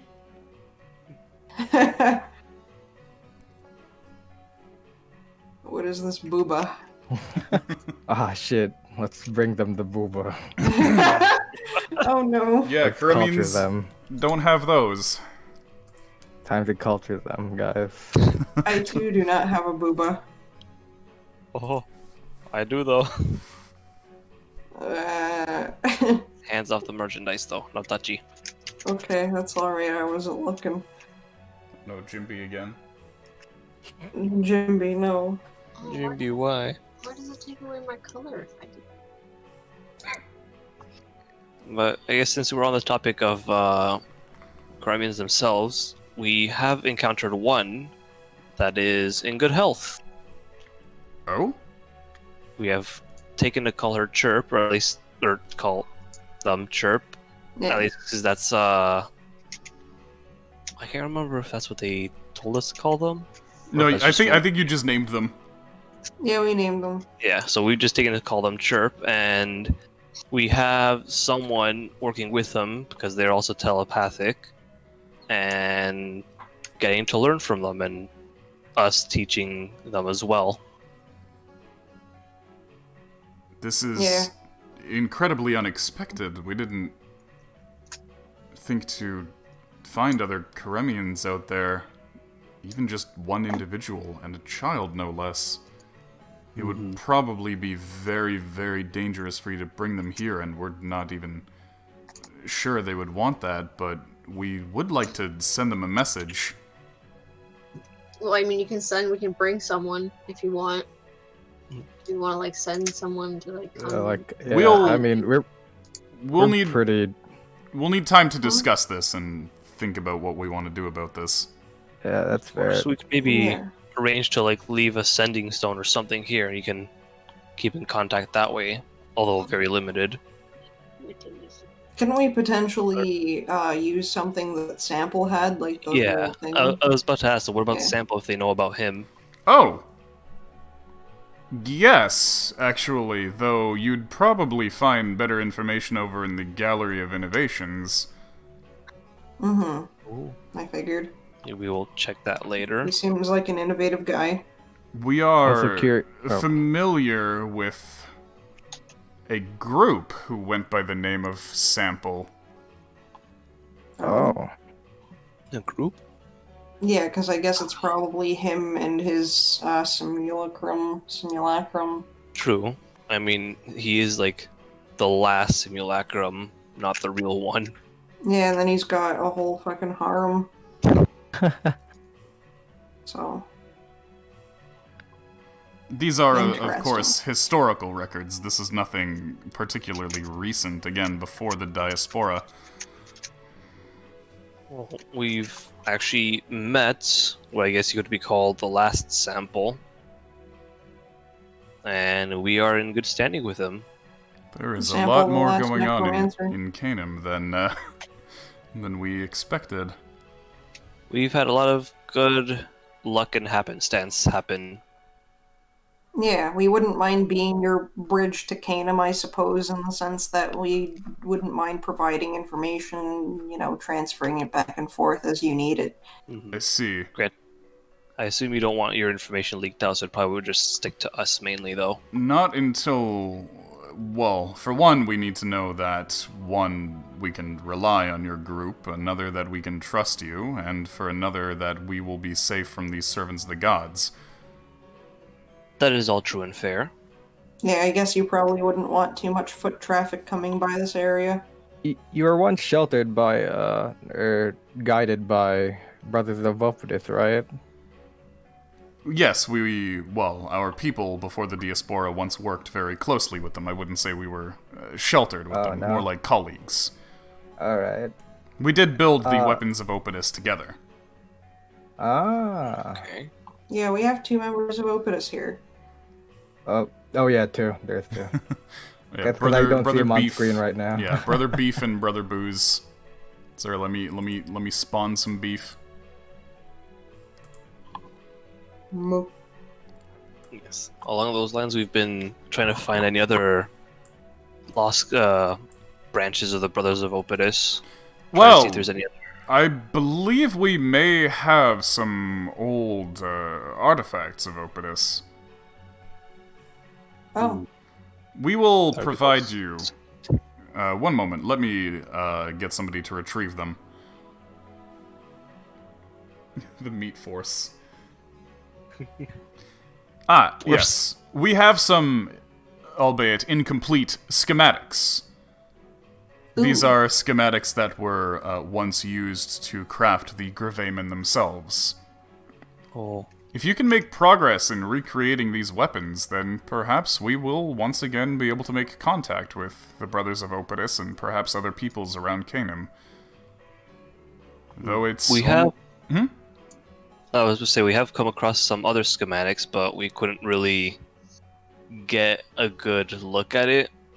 I don't know if we have, like, the shoddy drawing we have.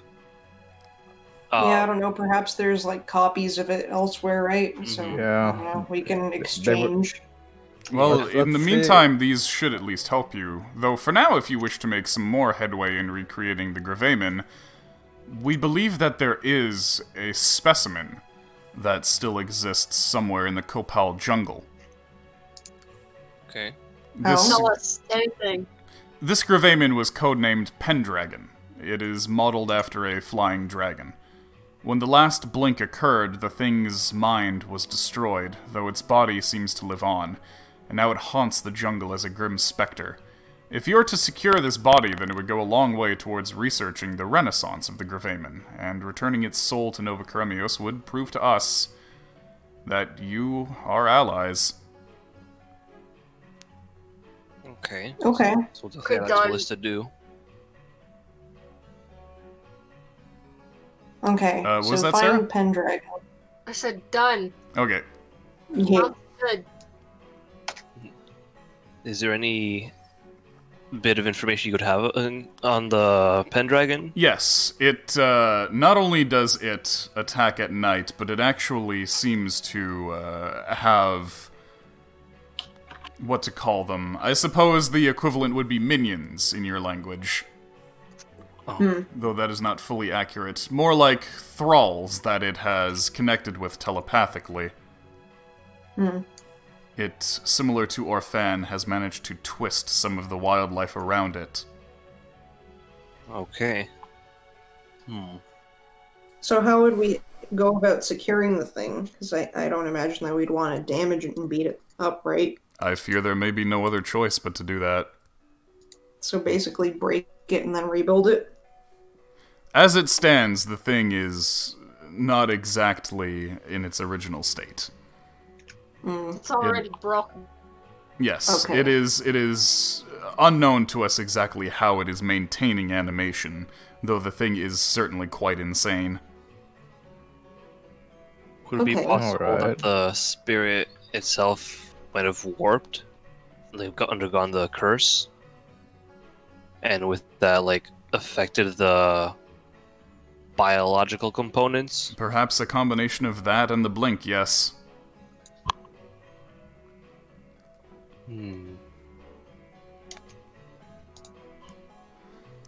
One of the elders speaks up and says, "Regarding the blink and our method for surviving it, this is something that we feel a great guilt for, which may be why we are allowing you to speak at such length to begin with. We theoretically could have offered some Canaanites a place in our pods during the last blink, and any future one, that they may be safe during the event, and yet we were so concerned with our own preservation that we did not want to risk the people of Canaan going to war with us, that they may use all of our pods instead of the few hundred that we can spare." Well, that's, again, it's fair. Yeah, You just survived. Unfortunate, you were already being pursued by these gods. You don't need an extra war on your hands when there's so few of you. Granted, there's several few, but you get what I mean. That and we did not feel it was our place to pick and choose who should survive.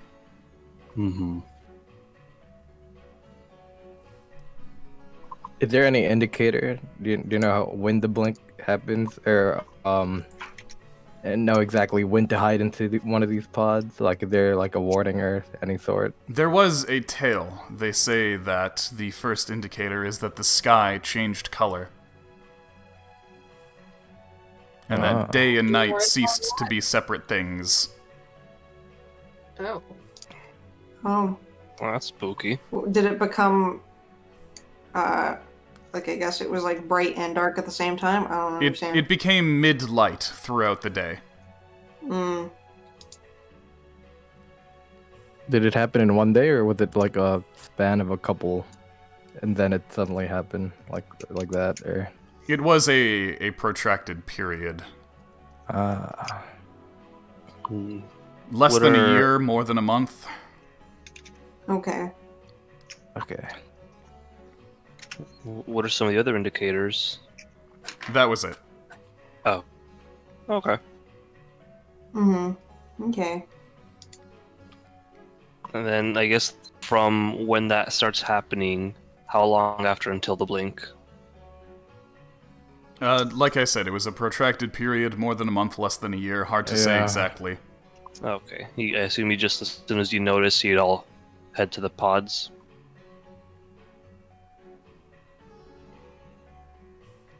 There were Maybe those so. who were... There were those who volunteered to be left behind. Oh. What do you mean by that? Those who would ensure that we would wake up after the event. But wouldn't their minds be erased? Yes, they had contingencies in place so that if they were no longer able to activate a certain protocol, then the pods would open. Ah, okay. Oh.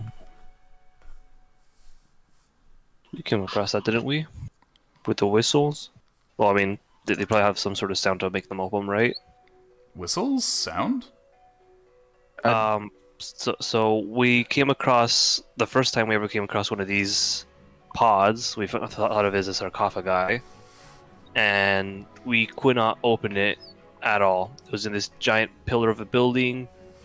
No magic could go through. I can't remember that part. But, It was that telepathy and divination couldn't go through. yes. So those things couldn't go through telepathy and divination. And upon researching it, we found out we could open the pod using specific frequencies of sound. And so we got a whistle made. I guess we should show them that. I don't remember this. This is interesting. This is not something we knew about. We don't know if this is something that was designed. We didn't create the pods, you see. I wonder if it's a workaround or a back door or simply a bug in their construction. Oh, right. Yeah, now I remember the whistle. Yeah, we had Took a them. while. Oh, Dig into just my LICM brain. makeup, make it for us.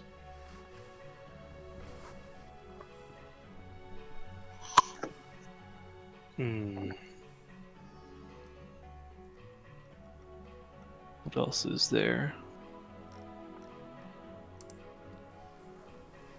Okay, so we went over the mutations. We went over Eye in the Sky, some of the weapons. We went about Chirp. I guess there's the writing. That's one thing. Oh, right. Writing. They're rope knots. Yes, that is one of the methods of communication that we have. We have many that we are versed in case we ever need to use one over another, should one of our methods be figured out. Do you have any transcripts? Yes, you Transcripts? could bring Yeah, we the could- translators or anything. Yeah, Do we have one it? of those. 'Cause, You could, we found a bunch. You could go over to the library and have them interpret them for you. All right. Oh, yeah. Sounds like the library is our next stop.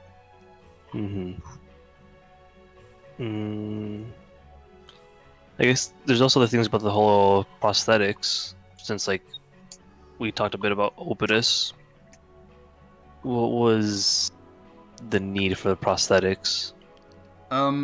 Well, as it turns out, the removal of certain parts of a Kremian's body was actually able to slow the spread of the transforming curse throughout the body. Not only that, but because we are a species that has no normal lifespan, we tend to incur more permanent injuries over our lives than those with a limited lifespan. So because of that, we needed to develop prosthetics. Okay. So then, I guess this would be more of a later thing, but would you be able to help my friend out here a bit? Your friend? Oh, like... Well, it seems as though you already have a good functioning prosthetic. It does jam a little sometimes. This isn't really the kind of firearm that we usually use. Well, yes, that jams too. And I'd say it's more a fire leg. Ah. Good one. I like... Sorry, that might not translate perfectly into our language. Firefoot. I explained the joke. I would just be like... Oh, I get it now. Arm, like arm, and he said it's more of a firing leg, like...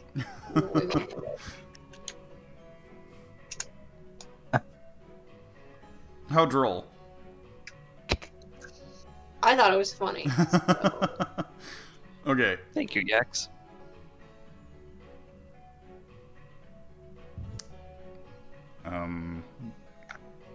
But yeah, feel free to have a look around the various places in town. Cool. Okay. If Let's we come up go with anything library. else. Yeah. Yeah, you can always come back here. Where's the library? Is this library? Yeah, that's Wait, library. Okay, hello? Alright, so...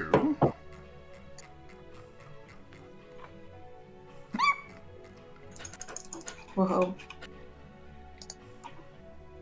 There it is. Okay, so you're welcomed into the library by one of the Karemians who is working here, who says, "Welcome to our archives. We understand that you've discovered some Karemian writings on your travels. If you want, I can translate for you, or I can read you one of our famous legends here." Both? Yeah. Learn the legend first, I'd say, and then... I don't think we have other writings really with us right now, so...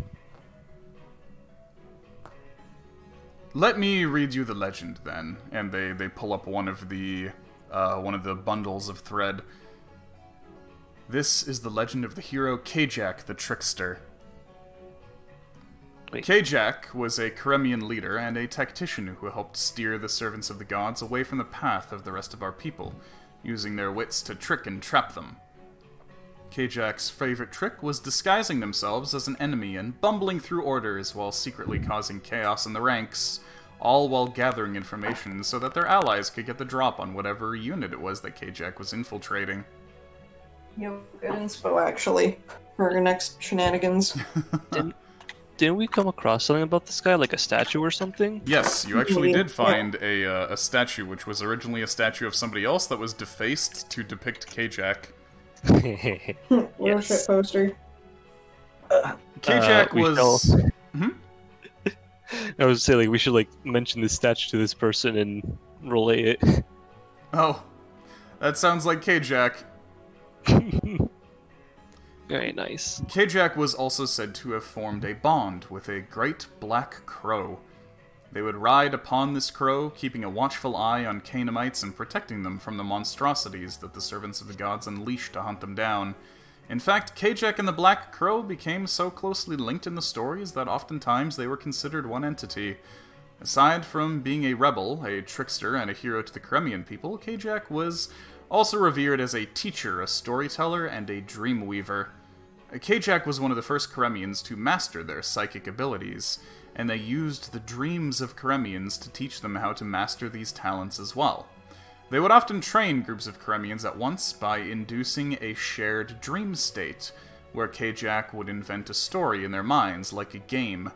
Kajak's pupils would then have to use their own psychic abilities to influence the dream and affect the story in such a way that they could win Kajak's game. And to this day, this is how we teach younger Karemians to master their psychic gifts. Okay, so that's like 3 things right there. Oh shit. We 'Cause there's spoke to that- Crow, me and Yax, after drinking some my special brew. Yeah. Wait, the The crow took us? There was a crow in that dream? Yeah, at the very end, The crow was appeared, but talking it, to us. I don't think it talked. Oh, I think it did just not- shrieked. Oh, well, that's kind of Yeah, like, Yeah, it just went weird way. scurry at you. and like you guys were just like basically going through a whole thing, but that's where Habaniskra came out. Alright, looks like we're gonna have to down another one of these shots eventually, also, guys. like, the shared drug dream that like Yax, Iskra, and Pumpkin and Loishka had. Where Alright, so- where did you have such visions and dreams? After taking drugs. So, there's a lesson to be learned here, no point in guys. lying about that. Yeah, you know, at this point, like, it seems too intertwined, I so... see. It's possible that what occurred is that those eroded your natural barriers against telepathic prying enough that a signal was able to be sent to you. Sounds like it. Oh my god, are we gonna have to do drugs to pilot it? Hell yeah. Oh Well, shit, we we're got gonna be trees drinking cactus wine. Sorry, rum. Open our Oh, yes, mind. let's I mix the said trees I. up with the cactus Let's rum. fucking do it. Yeah, destroy our brains, open our fucking our psychic defenses. I already have 3 5G things. waves, I already have like 3 things coming into my brain. What's 5G horse appears on your Oh lawn. no. But then there's also like the last bit where like when we went to that island and there's all the Perytons, like the Alpha one, a crow. Well, that wasn't goes- the island. That was just in the mountains. Ah, yeah, you're right. Those are But the yeah, you mountains. saw the black crow there. Yeah, we saw a black crow and it just destroyed like a smaller Peryton in an instant. And just I spooky, shivery. see. It looked very ominous. Wait, was that maybe the machine? Machine? The I'm having a brain fart. The fucking cosmic beast thing. Cogni? I have no. The mech suit they said was terrorizing the woods. Oh, the Pendragon. Yeah, that's it. No, this is a different thing. Oh, okay. Because we just learned about the Pendragon. Such a Do you think there may be some kind of relation between the Pendragon and the Black Crow? Possibly could be, though. I mean, since we're talking about all the things, it's hard to say. Wasn't there like a big shadowy like bird thing that Yeah, was the Black Crow. You guys saw it. That's what Cryo was bringing up. Mm-hmm.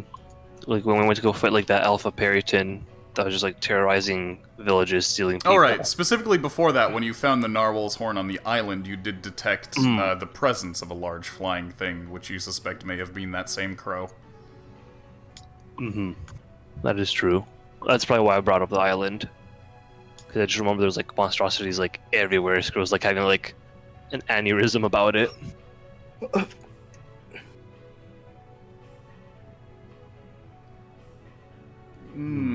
Then my instinct here is to say that perhaps you have been touched by the companion of Kajak, the Black Crow.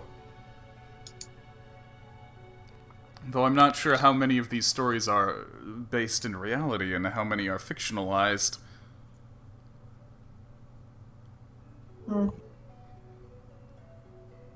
This is good info to have, though, whether it's, as you say, like real or not. I'm sure some of it is rooted in reality. There's usually some truth to the myths. I've never before heard of non-Karemians having their dreams touched in such a way, though. We're a bit weird. I suppose Yeah, it is that- possible with those substances that you developed. Uh-oh, are Alright, we all so- gonna go tripping? Are we all gonna be finally drinking the Wally's legendary first seagull wine? Uh, Oh boy! When you Well, put this that is gonna be seagull, one- when you put that seagull in that bottle, did you think that that would be plot? I hate that. When you Now guys, we're all gonna fucking sit in a circle. oh boy, when you guys got that hallucinogenic fucking tree cambion from the turtles, did you think that was gonna be plot? Oh god. I don't even remember what the heck we got, like, for vision we got from the tree sap. Well, I'm glad we're finally bringing out all of this theme of the mind-altering substances and stuff. Yeah, I guess that's something we should, like, mention too, like, about the cactus rum, because, like, while not exactly related, it's gotta have some small relation, maybe, right? It seems as though that had the opposite effect almost, where it prevented that one warlock from being affected by the dark god's telepathic influence. I suppose if you ever needed to sever a telepathic connection, you could use that rum. Interesting. I do also have this little anti-scrying disc. Oh, this is certainly Karemian technology. Yeah, I have no idea what this is, but I figured out what it does. Oh yeah. It protects you from divination. Oh. Yeah. Baba's Lata couldn't see Wally. She saw all of us, but not Wally. Yeah, I was standing in front of her, and I wasn't even using an invisibility spell. You could probably go over to the Gallery of Innovations to learn more about this. Ooh. Well, yeah, we should head there next after this. Yeah. Would you like us to bring some of those bundles of ropes from the, If you would like me to interpret them, then you may do so. Yeah, expand your library a little bit too. We can literally just take a caravan and transfer all of them over. Yeah, well, you could probably just stick them all in a box. Yeah. What if we make copies of them? Because I mean, they're bundles of rope, right? We might misspell something. Yeah, That's true. Sorry, mistie it's something. Yeah, you can still call it spelling. Make We, a pretzel knot instead of the a only- fisherman's knot. The only word that you usually use differently is rather than calling somebody who makes one of those a writer, we call them a weaver. Ah, I see. That's cool. So then, I guess, would it be too much to ask if you could make some bundles for us to take over for Chirp? We could certainly do that. What would you like them to say? I know that, the elders wanted to take something to Chirp. I suppose we do want to send them a message that we are here. Yeah. So Maybe if we'll you send wanted it to be encrypted, or I don't know what that word means, but I mean, encryption is a thing. It's Oh, fine. okay. Yeah, it's not just a digital thing. Yeah. Okay. I thought it was an exclusively digital. It just means to make Okay. something cryptic. True. Okay, you're right. I just only hear it in the context of digital stuff, so I'm like, wait a minute. Before we had I'm a child in the computers, there Middle were Ages. encrypted messages. Like back in World War II, you had people Morse sending code. messages in the Navajo language, There's also which is why we have Code Talker and his burgers. But yeah, so we could potentially send encrypted messages to Chirp in case you wanted something only Chirp to hear, that kind of thing. Or read, rather. Then I'll discuss with the elders, and they'll likely have me weave something to take back with you. Yeah, plus it would be a little easier for us to communicate it to Chirp, too. Yeah, there might be some words or aspects that we don't know or we can't interpret as well. Yeah, lost in translation, basically. Because we would need to interpret, or you would need to translate it into common, and then from common it would go into weird, like, telepathic talk that would then somehow be interpreted by... Yeah, so lots of broken telephone, basically. You quite literally like nodding the chords of the phone. I don't know what a phone is. Of the sending stone with a vine on it. Yeah. It's just a broken sending stone. Oh my god, kids sit there in a fucking chain playing broken sending stone. Yo, new party game, let's go. In that case, in the meantime, is there anything else you would like to ask about? Yeah, you got anything on the, I can't forget what he called them. Started with a G. The Gravamen? Yeah. Well, the Elders provided you with those schematics. Oh, Hmm. okay, I thought they were here. I'm tired. Okay. Do you guys know anything about Kenjo?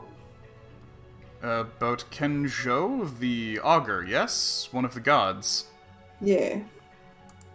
Our history is mostly with Briona and Opidus. We were aware of Kenjo, but what exactly would you like to know about Kenjo? I don't know. Apparently, there's like Kenjo was all about divination and stuff like that. Yeah. Divination is certainly one of the domains of Kenjo, yes? What are the other ones? Well, just the sciences in terms of not the chemical sciences or the biological science, but physics. Oh. I'd like to learn about this. It sounds interesting. What's a physic? You can consider it the science of motion and the mathematics behind why things work the way they do. It's not a very tangible science. A lot of it is very theoretical and very heady. Okay. So, like my bows and stuff. I don't follow. Like my portents, more like. Your portents. Pull string hard enough, arrow goes shoom. I thought that was engineering. They probably go hand in hand a Yeah, bit, that's right? no. I guess it would be the concept of time more so. That kind of fun stuff. Yes. Things more like that. Okay, that makes more sense. Because I remember in, what was it, Lorne Aleph or wherever the heck? Yeah, Lorne Yes. Aleph, I think it was. There Iskra, you're thinking of dynamics, I suppose. I guess that's for like. Mhm. Yeah, so, in Lorne Aleph there were a bunch of weird timekeeping devices and all of that, and we found one of the Karemians that was distorted and wearing the masks there. So, what do we, like, I don't know, it seems as though the Karemians had We something to may do not with it. have called that place Lorne Aleph. Let me try to remember. I could probably draw out the thing on the ground that we saw. We could also That show was- a map of where it is. The orrery. Yeah.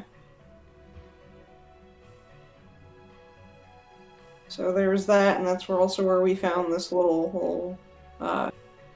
anti-scrying device. So that was likely a Karemian research station from before the Diaspora, back when we inhabited the area around Karemios and Greatheart. Mm-hmm. Okay. So I'm guessing the research that was done there is lost forever? Well, you said you found some knots there, correct? Yes. Actually, we have those with us. Oh, Do we? Yeah. Wally's been keeping them around. They just don't have anything from Nugget. We kept all of those there. okay. In that Okay, I case, didn't you know can what we hand over had. the Lorne Aleph knots, and they can try to translate. Are we gonna have to go back to Nugget? Yeah, probably. I mean, that's fine. You've cleared Nugget out, so. Yeah. Is our domain now. Wow, these are positively ancient, judging by the phrase and the materials used. The grammar is also quite different, so it'll be a little hard to give an exact translation, but I'll do my best. I see. This is troubling. So this appears to be a diary of sorts from a lone Karemian stationed at Lorne Aleph, as you called it. They knew that they were affected by the transforming curse and could do nothing to stop it, so they chose to stay behind at Lorne Aleph alone while other Karameans moved southwest. They kept up their research, doing as much as they could before that monstrous madness took them. They were able to keep their research secret thanks to an anti-scrying device they developed. I suppose that would be that little black disc of yours. Ah, yes. This doesn't go into much of the research, but it does mention that they did send knowledge to other facilities. Where those facilities are, though, it doesn't mention. Ah. So while that research may not be in our hands, it certainly seems that it could exist out there.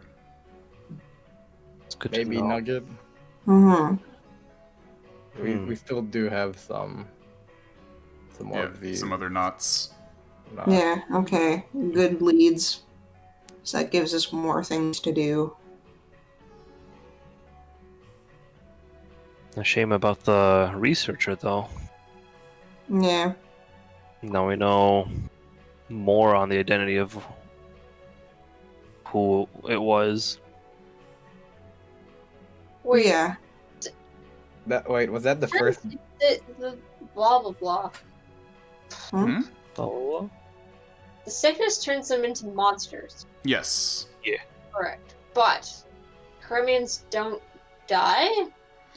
Karemians don't have, like, natural lifespans, basically. They would live forever if it wasn't for the curse. Does the curse kill them? Or does Uh, it just turn them into monsters? it turns them into monsters, but the thing is, because they're monsters, they'll eventually do something to get themselves killed. Yeah. yeah. Basically, Like what happened what? with us in that one we found in Lorne Aleph, who happened to be this researcher. Yeah, the other thing is that if they turn to monsters, they will attack other Karemians. Did we find a monster in Lord Aleph? Yeah, it was like your first boss. Yeah, he dragged Logan into like underground passages where we almost Yeah, he had a weird little funny mask on, and we were like, what the hell is that thing? which And is we an killed art it. mule. And we did find some other masks too. Uh, And we almost torched Logan in the first dungeon. True. That was like a whole 2 years ago. Fuck. yeah. Yeah, Yeah. that was longer than 2 years ago. Damn. Lord. 2 years and 3 months. Amazing. But yeah, excellent. So we figured out some really good information here. hmm So, I guess we're finished here. Okay, where to next? You have the cafeteria or the Gallery of Innovations? Hold on. Wizard wants to mlem this librarian. Okay. Wizard has mlemmed. Wow. Okay. What does librarian do? Thank you.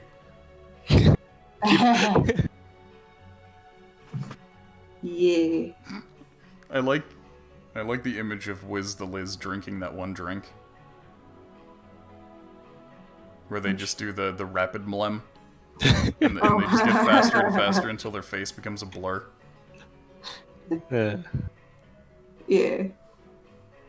So I'm guessing, where's the Library of Innovations? The Gallery of Innovations is across. That's Alright. here, and then the cafeteria is down here. It looks like a market. Okay, well, we're here now. Okay. I want to go to the cafeteria once we're done here. Yeah. Sounds good. Okay. Gallery of Innovations.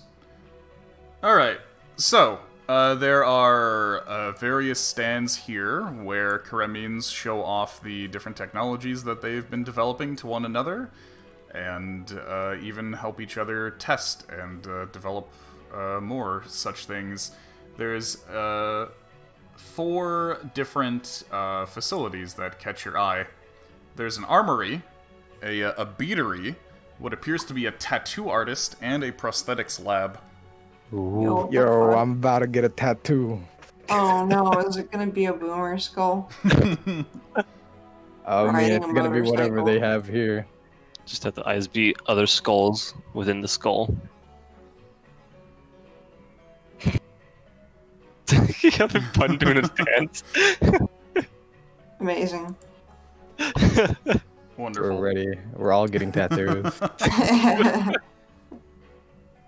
Amazing.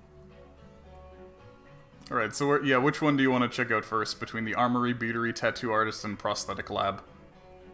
I guess tattoos. Alright. Yeah. So yeah, Hey, yo, there's let's all there's get an a- artist there who says, "Oh, you're interested in learning about our tattoo art? Yeah, sure. Well, body modification is actually deeply, deeply ingrained in Karemian culture. I suppose it's because our bodies aren't natural to begin with.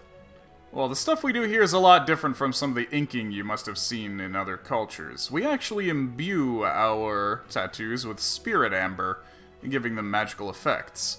The most common one that people get is one that grants protection, though we also have tattoos that, thanks to the power of spirit amber, can produce all kinds of unique effects. They're great for you if you're ever caught in a situation without arms or armor. Now, it's a lengthy and painful process to get yourself tattooed, and even then, it's such a closely guarded Karemian secret that it's not something we exactly do for just anyone. Oh. Oh. So Pendragon, and then maybe tattoos. This intrigues me. Yeah, even Wallies want tattoos. I can fist smash. Walter's gonna come home with a fucking tattoo on his face, and his mom's gonna be like, Mom's gonna freak. I mean, you can always use like a glamour spell or something if you learn it and just be like, no tattoo. Yeah, just put some makeup on, I don't know. He's not really No, a stranger to makeup at this point. Yeah. You've cross-dressed already. Holy shit, holy messages. Jake! What the fuck? Jake is just sending me a fucking bunch of images, and they're all sending at once, and they're still sending Tell him, 38 of tell him we're them! playing D&D. And that if he's not in chat, he's not allowed to message you. I'm just gonna mute him for a bit. How do you See do you that, by the later. way? I've never... How do you, like... You right-click on a name, and then at the bottom it says mute, and then you click on that, and it says for how long. Oh, I see. You can do like Is 1 there, hour. like, until I turn it back on? Yes. Yeah, there's that too. Okay.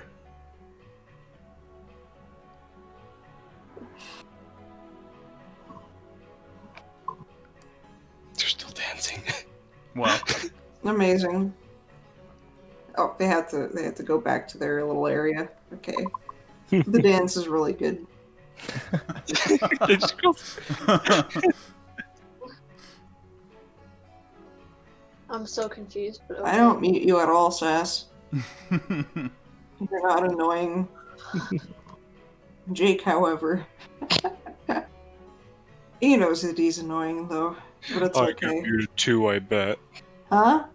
I bet I get muted. No, I know No. you muted like other chats. I muted Jiggly Tatas, but that's it. Because, like, you and Terry sometimes have conversations, but it doesn't happen as much anymore. But either way, like, I still have it muted just in case, so I don't have, like, a billion fucking things. Otherwise, Yeah, I'm, like, tempted to check all of the notifications when I Yes. see the little red thing on there, and I'm like, huh. Yeah, because just like OCD of like, there's a bubble, get rid of the little. Yeah. Yeah. No. For me, that happens mainly like when I'm asleep and you and Terry just go ham on messaging. So I wake up just like 99 plus messages. Oh boy. yeah. I've got various, like, stream team related group chats that I've got to be like, how do I mute this? Yeah. Yeah, that's pretty much how it goes. Yeah. Okay, anyways, back to this. Cool. So we'll talk to you about the tattoos at a later date. I'm just curious, like, what you said, like a bit about like arms and armors and stuff for tattoos, but like some minor specifics you might be willing to share. Well, like I mentioned, the tattoos are imbued with spirit amber, which is something that is a unique creation of us Karemians. Basically, they have what you would refer to as magic. Magic inside every tattoo that allow you to do various things without needing the use of weapons. Or armor, for instance. The most common type of tattoo that we give out is one that grants protection. So if this tattoo is on your skin, it's as though you're wearing armor. Oh, cool. Are there any other cool tattoos that you have with cool effects? Yeah, there's a few. Usually they're based on the specifications of the people getting them, but some of the other common ones we get are ones that will glow in the dark if you so choose. Oh shit. Ooh, walking light bulb human. Yeah, there's also ones that can temporarily change your appearance as though in disguise. Ooh. Oh. And my personal favorite one is one that sometimes hunters will get, which actually allows you to manifest a psychic claw and use it to attack enemies. Ooh. Whoa, tattoos can do some really cool things in this universe. Oh no, this asshead is a light up dinky. Oh no. I didn't want to say anything like that. It's like, can you choose where the light shines, or is it just like a whole body thing, like a glow stick? No, it's just wherever the tattoo is. The tattoo okay. itself lights up. Oh, shit. That Halfway one's that's a too sass. pretty sweet. Can I give the dude telling us about the tattoos at Pemmican? Sure, if you want. He's like, oh, I've already had lunch, but wait, what is this? Oh, it's Pemmican. It's Link it at the Funky Crunch HQ. you get like a bunch of meats and berries and mash it all hard together to like this hockey puck. What's Kind a of hockey? Wow, no kidding. Yeah. It I is. imagine rations this on the would go. make really, really good bush food. That's exactly what it's for. Yep. Yeah. It's really good when you keep it in barley tea for a couple of days. Tell you what, bring this over to the cooks over at the eatery and see what they think about it. All right, we got more. We can definitely. Okay. Yeah. All right. Let's go to other places then. Okay. What other places? There's an armory here. Yeah, there's an armory, a beatery, and a prosthetic lab. What's a beatery? Like they make beads. Oh, I see. Because I'm like, whoa. Let me go to the armory and ask some more about these weapons. Ew, Skippo. Hey, Skips, how's it going? Oops. Hola, skip. Okay, armory it is. Okay, so you go to the armory, and you're greeted by somebody who says, "So, you're interested in Karemian armaments, eh? I can show you some of them, but these are high-tech and highly dangerous pieces of equipment, so I can't just let you have them.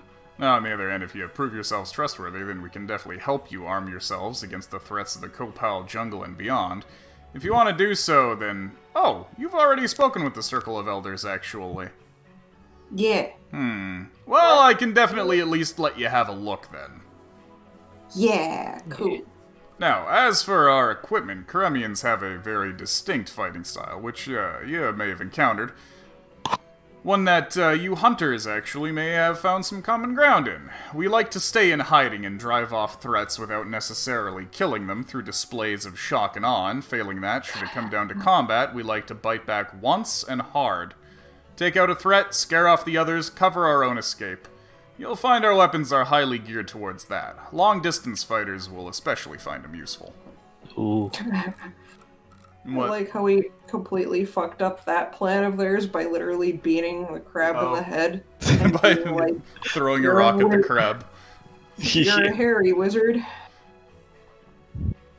Okay, so you see that there are...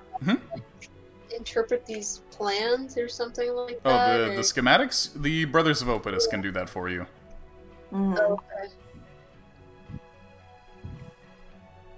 Yeah, okay, cool. Let's take a look at the stuff Yeah. then. So there's a few things on a display. One of them seems to resemble a pistol. Sass is really pushing this Oedipus joke. Second time this chat. Yeah. They're Fighting for mother's affection. let's just say they're not a very gynocentric organization, those guys. Yeah. So sorry, what were you saying a second ago, Wally? Nothing. Go on. Oh right, so yeah, one of the objects here in the armory seems to resemble a pistol. Another one appears to be a long dart, almost the size of a javelin. Then there's a vial of a clear liquid. Another one looks similar to the Tangler grenade that you have used in the past. There's also a strange kind of mask that seems to be paired with a cloak, and a little bug in a jar. Oh, I want to know about the bug. Yeah. All right, so this is this is a beetle in a mesh lid jar with a black shell, and he says, "Oh, you're interested in the anomaly detecting beetle, huh?" Whoa! All right, so this little guy, when he detects magical radiation, he'll begin to act up. He starts making a high-pitched, repeated chirping noise. So if you ever enter an area where there's magical radiation, he'll let you know before you can detect it yourself. Though you gotta take good care of him. He enjoys sugary foods most of all. That's so cool. Wonderful. I like him. I So- want him to be my friend, though he'd probably be shrieking around me the whole time. Well, it's specifically magical radiation, aka the things that Orphan kind of spouts out that mutate things. I So like see. those in specific. So that would be good for, I guess, also like knowing if we get too close to tearing You off, know, right? this little guy isn't dangerous. I could actually let you have one of these. You do that, mister? Yeah, sure, we got plenty. Wow, how much is it? You can have them. What? What? Oh, thank you. I'm gonna call him Gilbert. I like that name. Gilbert, the radiation detecting beetle. I love This is basically your canary in the coal mine. Yeah. Yay, he's my friend. Does the beetle count as just like a beast? Yeah, the bug. yeah, it's a beast. Nice. Why? Could I What- give him some sugary stuff? Yeah, what do you got? Oh, I don't know what I got. His I favorite guess is pemmican is a yeah. little He bit. likes fruits.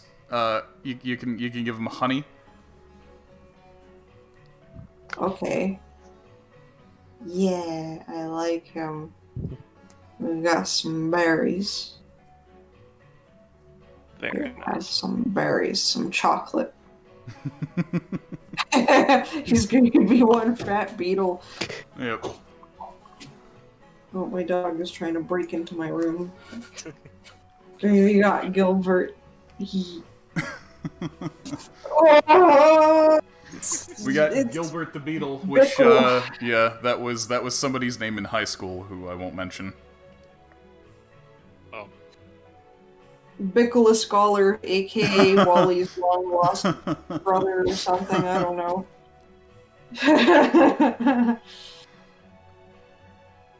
I like friend. I like this place that gave me free friend. They give you free friend. I mean, you notice Free. like right off the bat that there is no exchange of gold pieces here. I was gonna ask. I tried to ask that earlier. I was like, "What do they use Yeah. as currency?" Nobody answered. They Oh, I didn't hear. yeah, they don't appear to use gold pieces. The most that you can see people exchanging is beads. Ah. Well, I mean, it's from the beatery, right? Yeah, there is the beatery. Alright, we couldn't get sweet tattoos, but let's get matching bracelets, guys. We got matching boots. You're a little quiet, Cryo. Yeah, I moved my mic. That's my bad. Alright. We got matching boots. Your snake boots. Yeah. But yeah, so there were other things here as well. If you want any of them explained to you. Let's look Yes, at the. please. Yeah, let's look at all of these one by one. Yeah. So which one do you want to look at first? Check out that sweet gun. All right. So this here, he twirls it around and points it, closing one eye. He says, "This is a light ray." Ah. Light ray?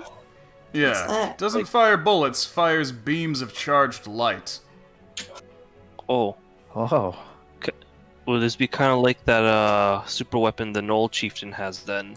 Yeah, I think Huh? so. I suppose it could be based on the same technology. Hmm. But basically, these things work on solar energy charges. Smoka нельзя, иди сюда. He, or rather, the Kremian pops a little cylinder out of the weapon and says, "This is an energy cell. You hold this thing out in the sun for an hour and it holds up to 6 charges. Each time you fire this weapon, you can use 1 to 3 charges. Using 3 charges, of course, does 3 times the damage as using 1 charge, but that'll only allow you to get 2 shots off. This weapon makes barely any noise, leaves no ammunition in the target. Perfect for stealth." I mean, until you see us blinding light, right? Well, it, You just hit him in the eye. yeah.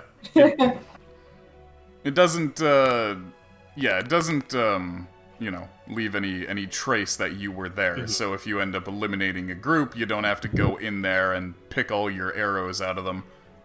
To question then, what would happen if the light were to travel through something like a prism? I mean, it depends on the light. This is a super hot light. Might crack or shatter the prism. So what if it was like a diamond then? Would it just like refract and shoot light everywhere? It might simply be absorbed. I guess it depends on the surface. But really, this is shooting heat more than light. Before disco laser party. Oh shit. Because I was thinking, like, I have like that like blinding gem on me, so it's like, what if we just like attach the gem at the end of the gun? Well, and just... the blinding gem is magical. They wouldn't interact. I mean, once it loses all its charges, let's say. You can get crystals that refract other wavelengths too. Though. I'm pretty sure that they refract Okay. all wavelengths. Bunch of gems and make a disco gun. That'd be really fucking funny. You just make a shotgun pistol, basically. It's like the opposite of stealth. Just everyone's gonna know where we are, Yeah. blasting all these rainbows.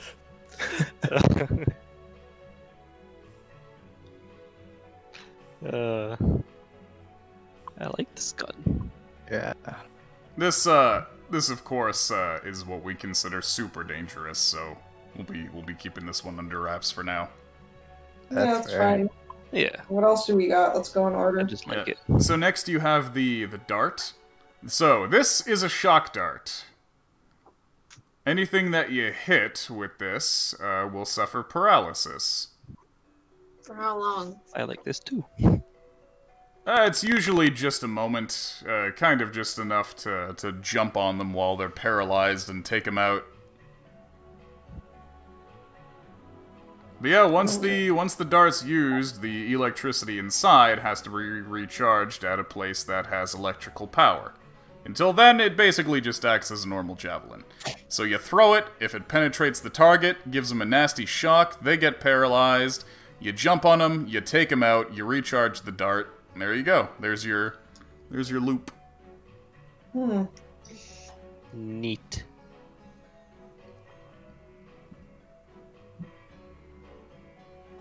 There's another item, right? There's a few. Next we have this here. This is a nitrogen vial. Once you splash this vial onto a creature, they start to freeze up, because this stuff, actually, is super cold. So not only will they take a bunch of cold damage, but they'll also start moving around all super slow and stiff. Oh, that's like my frost stuff. Have you ever dunked anything in there? And just, Yeah, I wouldn't Shattered recommend it. it. I mean, probably not like your own skin. Yeah, don't own put your person. finger. Definitely don't put your finger in here. You can make some really fun fog effects with it though. Nice. I love liquid nitrogen. Yep.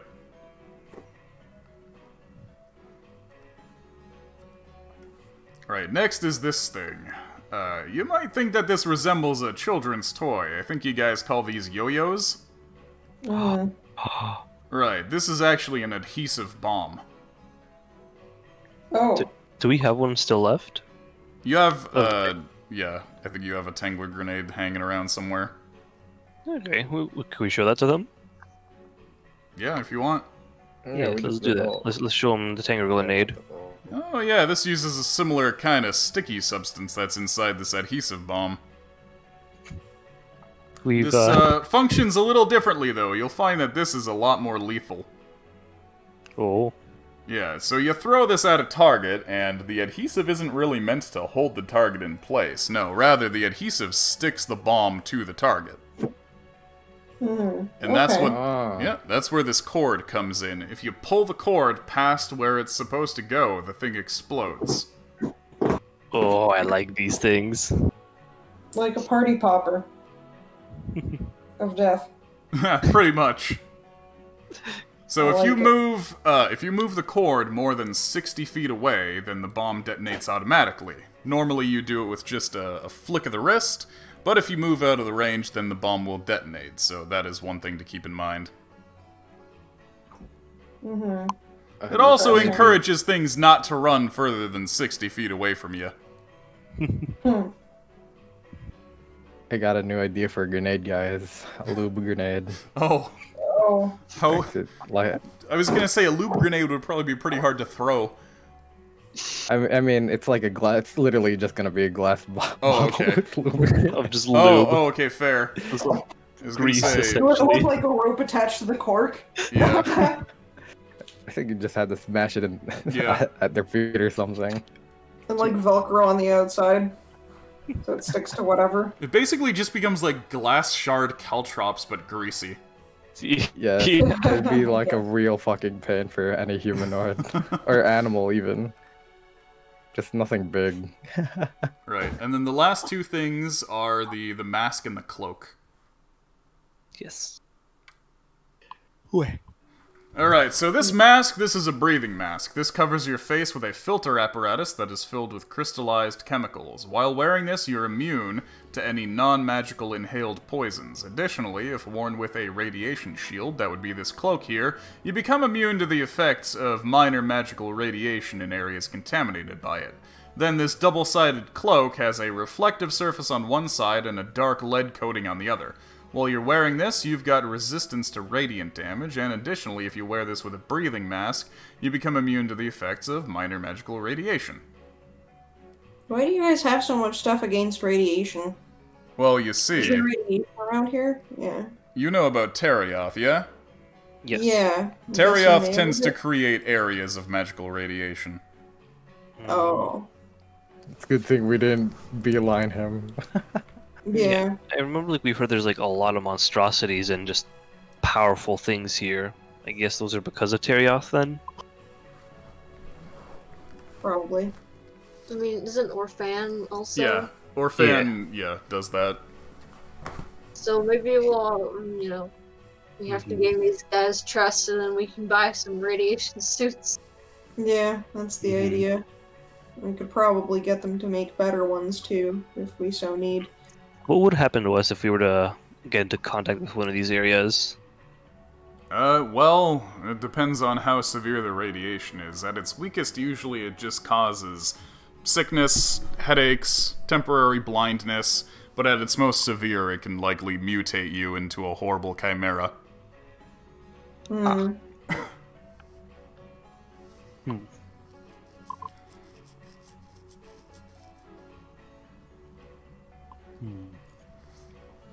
Okay. Okay. Yeah, so that's all the stuff that's on display at the Kremian Armory. Neat. We should definitely come back later.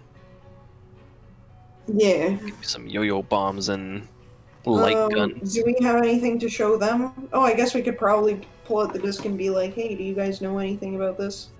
Oh, this is, I think this is Spirit Amber. Oh. That's the stuff in the tattoos. Yeah, you'd probably want to ask at the beatery about Spirit Amber. Okay, let's go to the beatery. What about the narwhal horn? We should ask them about that. Yeah. Oh, wow, this is, Well, first of all, this is positively ancient, this thing. I can tell from the make of the screws and whatnot. These aren't really types that are in standard anymore. Wow, it's held up really, really well. Oh my goodness, this thing uses pneumatic pressure. Wow, is this a self-filling canister? Damn, you'll never need to reload this thing. As long as you're on a planet with gravity, anyway. Oh. Wow, whoever made this was definitely a genius. Mm-hmm. That was not us, unfortunately. Nope. This is something we found. Thanks to these discs. We definitely do not have weapons of quite this quality nowadays. Mm-hmm. But would it be something that you'd be able to reverse engineer? I definitely need a lot of help and probably a lot of time. Maybe some schematics, blueprints. Do you have people working on these already? We do. Huh. Well, maybe if you set up a line of communication between the two of us, then we could maybe start working on it together. Yeah, I guess we'll see what the elders say and if they're, okay with that happening. I don't exactly know about mass-producing anything like this, or even really producing a second one. A lot of these parts are really complicated and built using technology that we don't exactly have access to anymore. Especially this self-filling pneumatic canister here. Hmm. And, oh, I think this is some kind of quartz battery. Hmm. Hey, Interesting. X. How's it going, X? Hi. Wow, this thing could even work underwater. Yeah, it was specifically attached to a big narwhal dude. These are the finest and smallest gyroscopic stabilizers I have ever seen. Hehe. What are we showing him? I'm The confused. narwhal's The line. narwhal. Fuck. Wait, why are you taking my shit? Sorry. Wally just grabs this thing. It's like, hey, tell us about this. This thing weighs like half as much as Wally. It's like Iskra and Wally just holding it together, Yeah. just Just barely. bam, right on the table. just And Yax is there drooling in the corner thinking about the eater. only reason we managed Turns to take around, it hey! That's exactly what I'm doing, except I'm thinking about my bed. Oh, So yeah, where to next then? Let's hit up the eatery fast then. Okay. yeah, we'll hit up the eatery and I'll come Yeah, back for Yeah. eatery first, beatery after, I guess. Yeah. Alright, so you... But What was that, Sarah? Yax would like to go. Oh, beatery. I thought you said beatery. Oh. Yeah, he likes the beat thing. Yeah, no, there's the eatery and the beatery. So you head to the eatery, which is it's similar to a cafeteria. That's that area down here. Oh, let's go there. Yep. Oh my god, I found a video of a bobcat and it got a giant teddy bear, and it's the cutest thing ever. Aw, bubcat. Hello. Bobcat. Yep. So this area actually looks a lot like the ones that you know of back home in Kremios, where adventurers line up to get their breakfasts, like the one where you guys all met. It's kind of nostalgic, actually. But yeah, there's a cooking area where a few Kremians are cooking up a large quantity of food for everyone, and you can see clouds of rice flying through the air in massive pots. Clouds of rice. Oh, like they're flipping it like fried rice. Yeah. Nice. Wizard does a little drive-by rice grab. Whoa, hey! Oh, we got a pest in here! He sits on this guy's head and goes, heh Like got rice dinner. on his chin.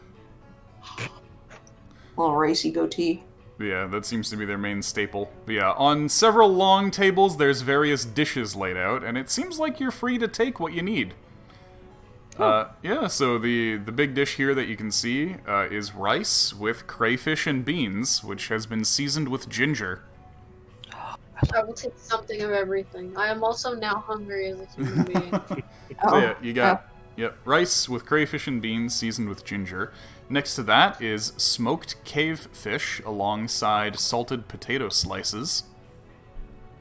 Yeah. Then next I'm to that taking you that. have snail stew with potatoes, onions, and mushrooms.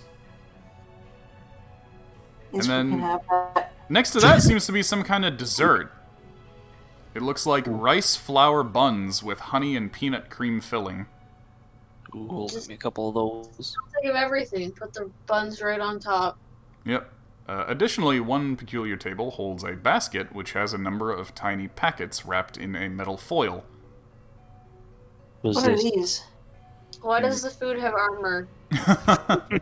I mean, I guess I'm used to eating like crayfish. Yeah, you open one up and it smells really, really pungent, but whatever it is seems to be dried. I go over to the kitchen. I'm like, what is this? Oh, it's a bullion slab. Are they for eating? You make soup out of it. Yeah. Oh, so we shouldn't eat it straight. Yeah. Got it. Yeah, I mean, you could. Yeah, we won't stop you if that's what you want, but no, usually you dump those in a pot of boiling water and you get soup. Cool. Nice. We could hold What? one in our mouth and slowly eat soup with our saliva.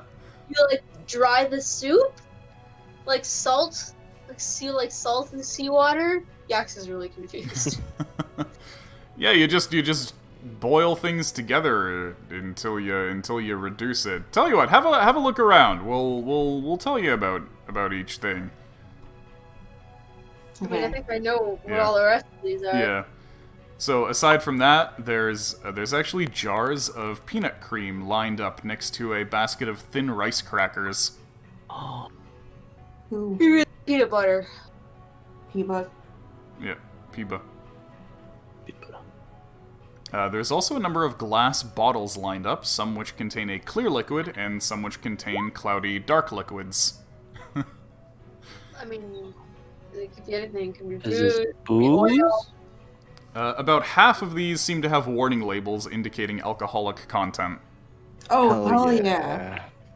Okay. Can we inquire about your fine drinking? Yeah, Glug, alright, glug, so... you probably don't sure want to you drink won't. that one there. This one here is fish oil. Oh no.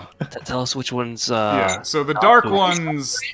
What was I that, can sir? tell you to crack open a book on like Roman cooking for this.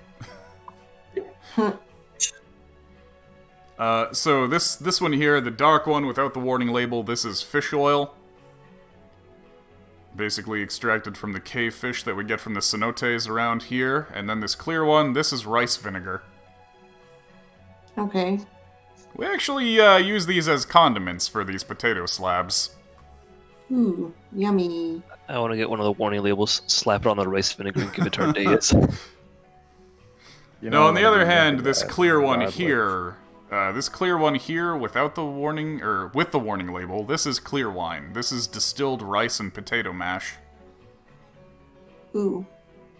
Vodka. It's like vodka sake.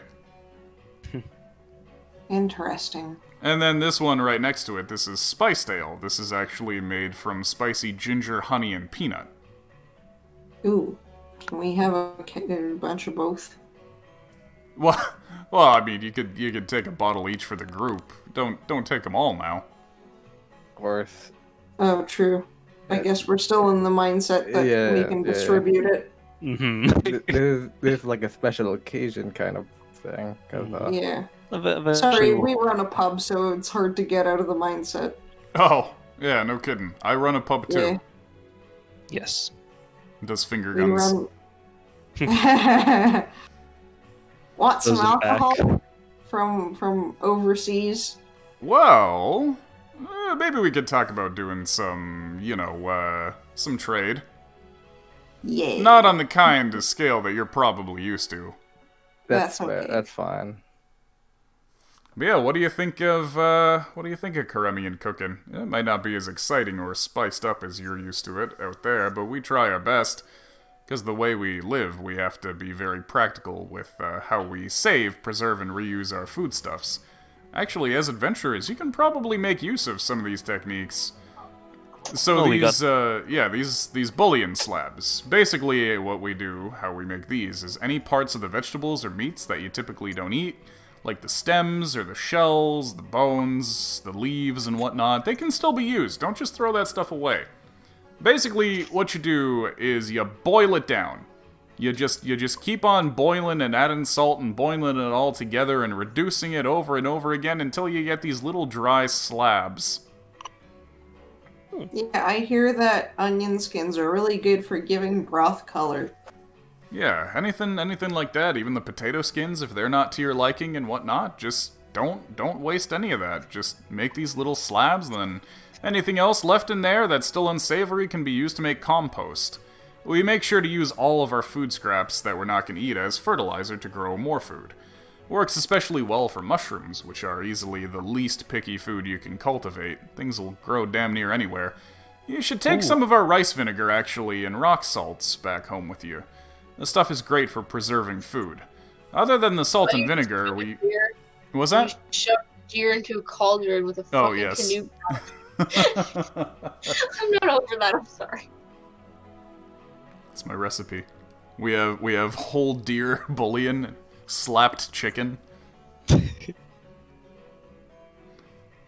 Frago's got his scrambled lasagna. Yeah. Full course meal. But you should take some of our rice vinegar and rock salts back home with you. It's great for preserving food. Anyway, other than that stuff, we actually use honey to preserve a lot of things, since it makes things resistant to rot. How are your field rations, by the way? We got these pemmicans. Pemmicans. We can give Yeah, them one here. or two. Whoa! Look at this! This is heavy! This is heavy for its size. I think the reason why they're so preserved is because they're A, really dry, and B, packed together into such a fucking tight puck that there's literally no space for any bacteria. Wow. I have Demons like them apparently too. definitely never It's kinda seen wild. anything like this before. Did you say demons? Yes. Wow. We've encountered all thing. sorts. Yeah, we were stuck in like a demon zone, and they were like rotting all our stuff, but they couldn't rot this like these things.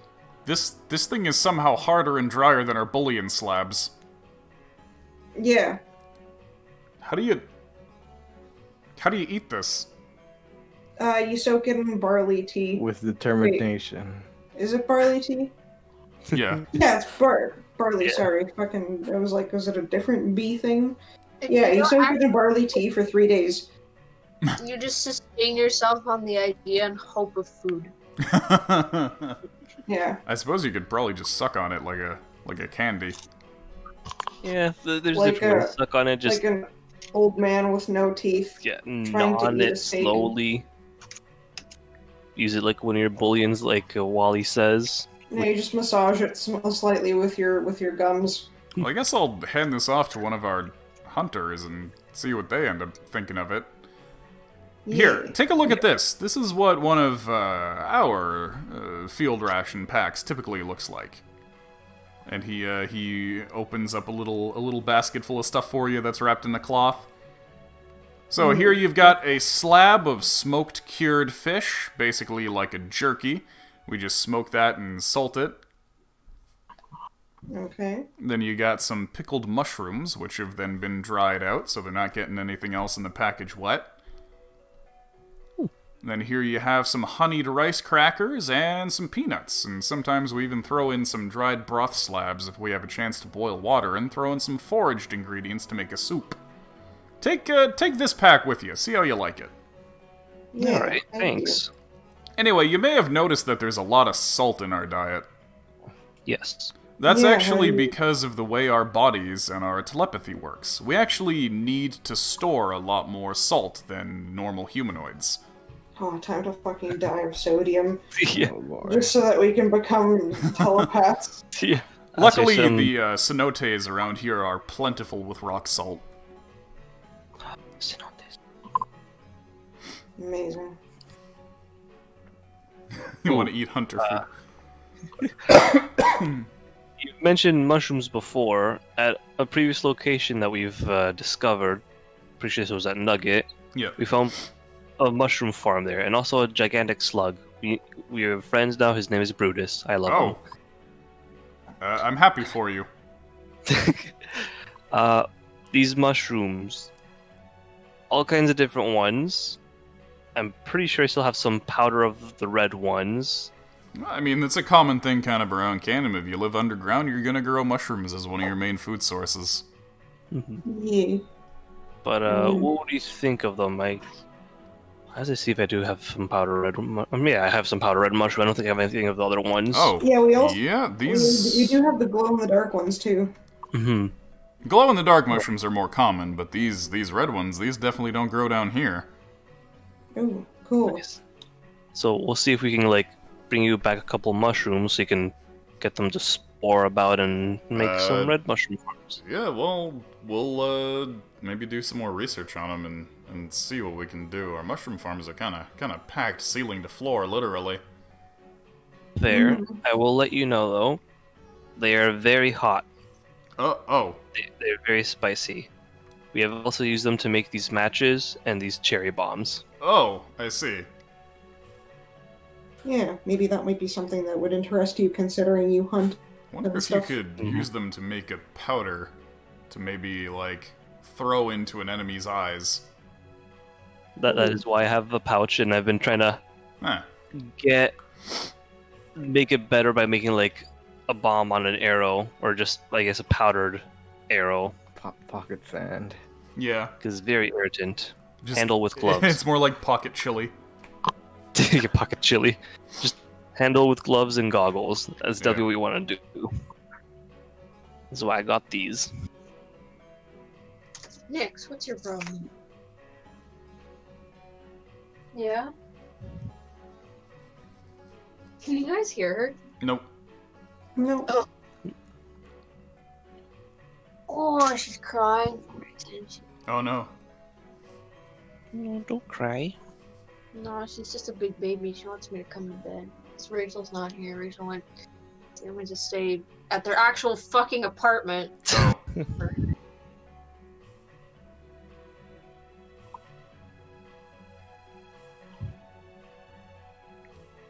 But yeah, my cat's a big baby. Are you gonna be heading out?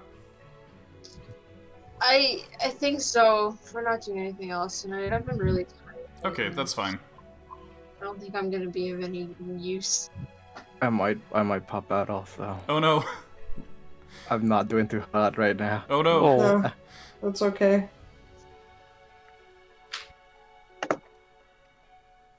I mean, hey, we made it through most of the session. yeah. Yeah, so I guess, is there anything else? Oh, Yeah, well, yeah, we have more info dump and stuff. the beatery. Yeah, there's the beatery, there's prosthetics, there's just listening to rumors in the cafeteria and sharing stories and stuff. I'll You probably wanted pop to- out after the beatery and Okay. prosthetics. Okay, so Yeah, let's you had to talk to people about sample and whatnot. Yeah. We'll save that for next time then, and we'll do the beatery now. Yeah. Lots to explore here. Very saturated area. Yes, this is the main plot zone. Yeah, plot happens here. Yeah. Why don't you guys go around and pick up rumors, and then next week we can just Recap go them. after the dragon. Yeah, we can also recap at the beginning of next session. Sounds good. Okay, in that case, thank you for coming. Which one's the beatery? Is it this one with the lady? Wrong. Have a good night, okay? Yeah, see ya. Try my best. Take care. Bye. Okay. So, Bye. over at the beatery, Is this beatery? it's just in that general area. Okay. So the beater goes, I know what you're thinking. What's so special about a bunch of glass beads, huh? Well, let me tell you, these are no ordinary beads. This is what we call spirit amber. They are made through a special process that traps spirits in these teeny tiny containers to have their powers released at a later date. Now, I can actually let you play with a couple of these, but spirit amber is powerful and dangerous stuff, so if you want to take a good amount of it adventuring, then you'll have to appeal to the elders. Okay. Okay. So we got, this here. This probably won't be of any interest to you, but just as an example, these are curse bind beads. Basically, a chain of beads that you wrap around the limb of somebody who is beginning to show signs of the monstrous curse that affects us Karemians. These beads actually slow the transformations, though they can't stop the curse altogether. While the affected limb is bound, it can't be used to hold a weapon or perform complex tasks or anything, but it can be still used for, like, simple stuff, eating, opening doors, and whatnot. Okay. And I'm guessing the transformation happens in a part of the body, I suppose? And That's why yeah. you press that? It starts from one spot. Usually, what ends up happening is you'll see your hand beginning to transform. The most common one is that you start growing a sixth digit. Oh. Okay. Yeah, that's usually the most interesting. common sign, is seeing another thumb growing kind of on the other side of your hand there. Okay, and that's why people use prosthetics, yes? Yeah, because usually the limb will be severed, thinking that you can stop the the spread of the curse, which usually works for a while, and then you'll end up getting a prosthetic there. Okay. No, you don't, Froggo. You don't want to turn into Spiky Man. Maybe he does. Maybe you do. I can't tell you what to do. Okay, interesting. What other beads are there? Alright, so, we got little spirit amber beads. These beads contain individual spells that you might be familiar with, similar to scrolls, though they can be used by anybody regardless of their magical abilities. Ooh. Yeah, we got 4 types of spirit amber bead, each contain a spell. This one here, this is a catapulting bead. It does this. He flicks it with his thumb, and it shoots out and embeds itself in a wooden plank. Basically like a little bullet that you can flick with a thumb. No. Alright. We got slightly more dangerous ones, of course. These catapulting ones are good for a pranker if you really want to poke someone in the butt. I can let you take one of these, but don't go using it in here. Like a little BB gun, basically. Okay. Here we have interesting. a shattering bead. This is similar to the catapulting bead, but with a much more explosive effect. You're familiar with the spell Shatter? Yes. Cast it all the time. One of these contains 1 shatter, basically. NATO. Then we got an even more explosive one. He holds up, or they hold up a little red bead. This one's a fireball. Oh fuck. Ooh, I use that spell a lot, says the child. Yeah, definitely not one to be used indoors. Yeah. How is it activated? These You toss it, Oh fuck. and wherever it lands, that's where the fireball goes off. If you were to say accidentally drop it, would it? Oh, don't worry, they work off intention. Alright, good. I guess because of the whole spirits within, right? Yeah. just like all your red beads just drop. Oh fuck. Oh god. It drops beads, spaghetti flies out of pockets, dies. Mixes beads amongst marbles. And then we have a particular one. Now, this is definitely not a spell that you have ever seen before, but this is a gravity well bead. Oh? Yeah, this basically creates a gravity sinkhole that brings anything in the area down to earth and starts squishing it. Oh shit. Ooh, we just get a bunch of them and then we get Cogni to come to Earth and then we hit it with fireballs. I don't know if you can throw it quite that far, but... I have a wizard. Also, might not work on something that's in orbit around a planet. I don't think the gravitational pull is quite that strong on one of these That's things. why you get many of them. I don't know if the effect is necessarily cumulative. Oh. Then before we don't die of the blink, but we die of just like Gravity. Trying to meteor. trying to toss us at Yeah. his fucking. Just Cogni starts falling to earth and fucking crushes you. Mm-hmm. But these would be really useful against the black dragon or the blue dragon, even the pen dragon. Lots of dragons. And Okay. then we Dragon have these beads. my personal specialty. This is a chain of magical power. Oh, what's that? His their eyes light up.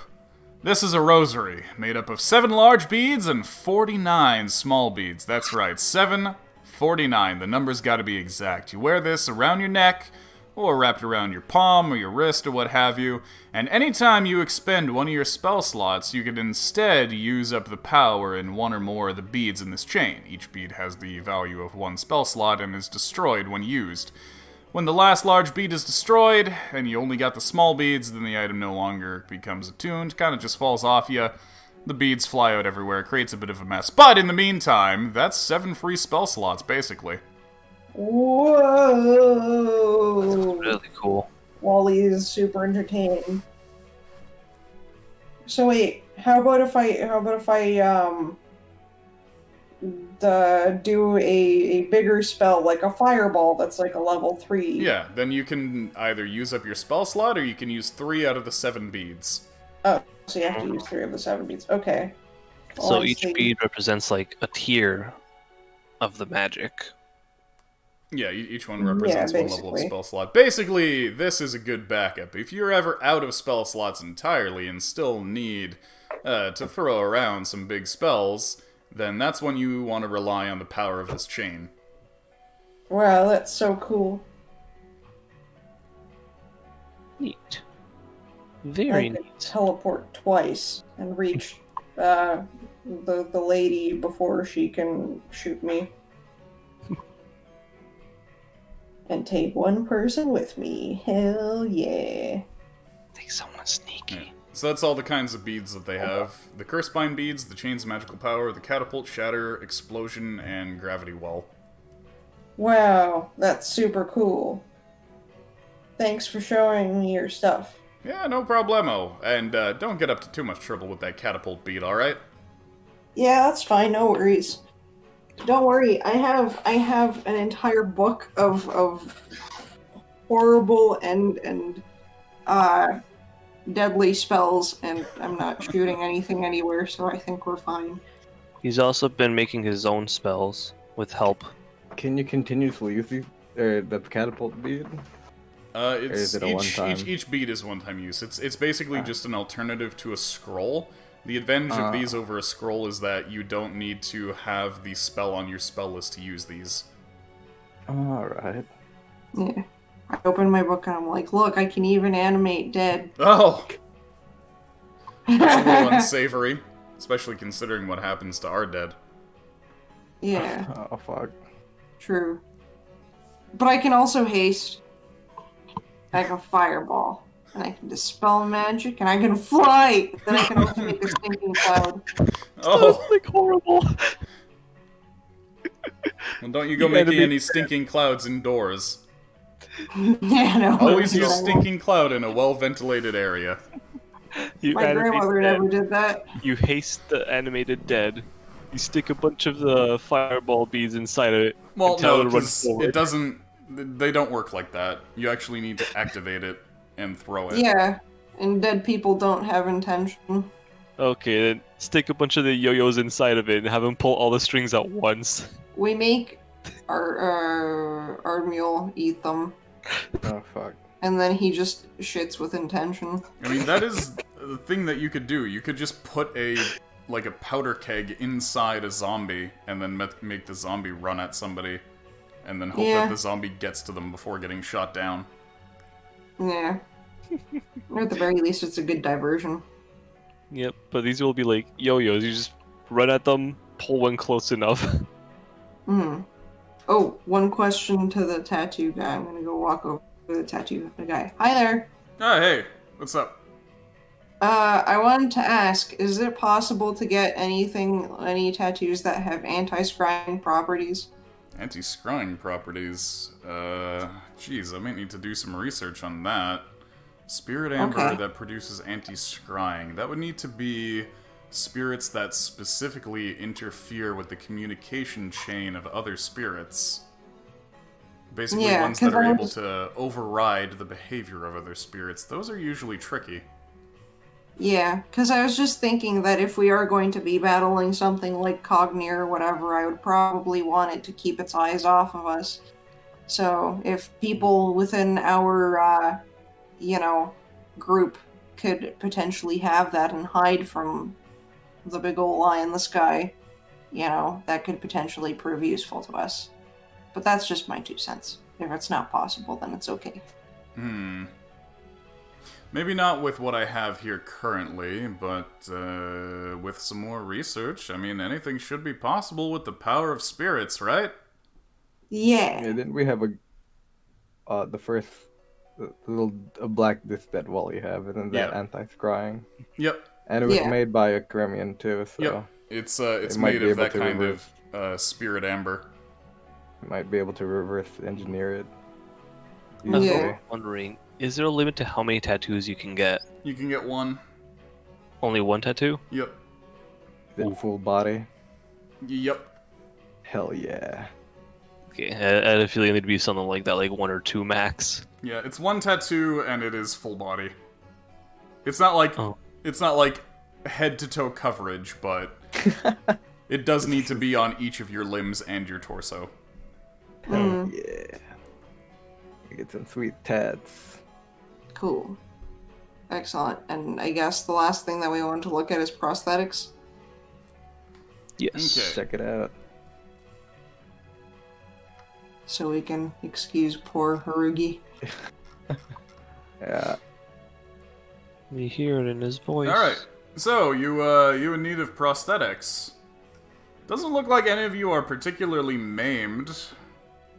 Oh. Bonk. Yeah. Hey there. I don't know. You seem to be managing. You're not Karemian, so you're not affected by the monstrous curse. Or do you just have a particular interest in the science of prosthetics? We do Everyone's have- interested. Yes. All right, all We're actually right. researching prosthetics too. Excellent. Like we're just cornering her. In that case, I hope you don't mind if I talk at length. That is fine.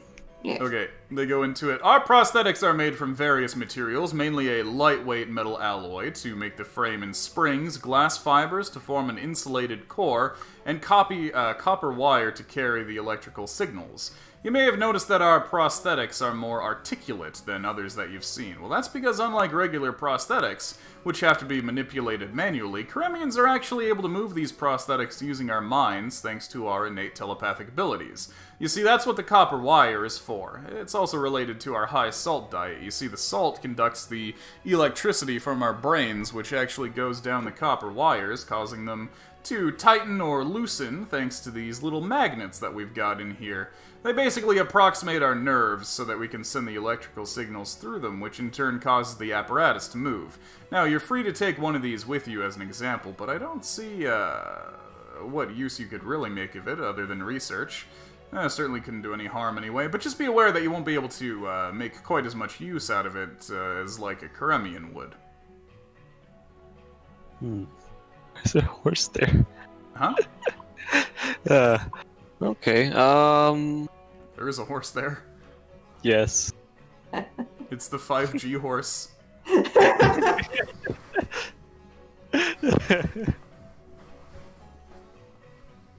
Now, we also have something that works similar, though the method of using it is a lot more intrusive. The Karemian holds out what looks like an eyeball.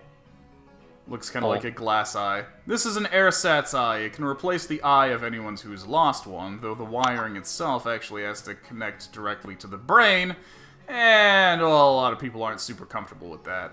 You see, the eye itself is only able to see in shades of gray, which can take a lot of getting used to, but luckily your brain is good at correcting that in, post-processing, and it can't be worse than losing half your periphery and depth perception, right? Other than that, we do also have some armaments that are designed to work with prosthetics, which I can show you. Just don't expect to walk out of here with them unless we're sure we can fully trust you. Yep, that's fine. Alright, so this is an arm blade, and they show you using a prosthetic that they actually have on their own arm. They click their wrist in a certain way, and a long copper blade protrudes from the prosthetic. Ooh. And then they click their wrist again, and it retracts. Pretty neat. Yeah, these can hold a few different things. We've got a variant that, rather than having a weapon, is able to hold a wand. Ooh. And we've also got this. This is an arcane propulsion arm. This is probably our best kept secret here, over at the prosthetic maker. What's that? Oh, aren't you in for a treat? All right. Yeah. So, the arcane propulsion arm. Check this out. This prosthetic appendage. This is a fully capable part of the body. It's not intrusive, or rather, it's not. It doesn't hinder you at all. You can articulate it like a normal hand. And they pointed towards the plank that the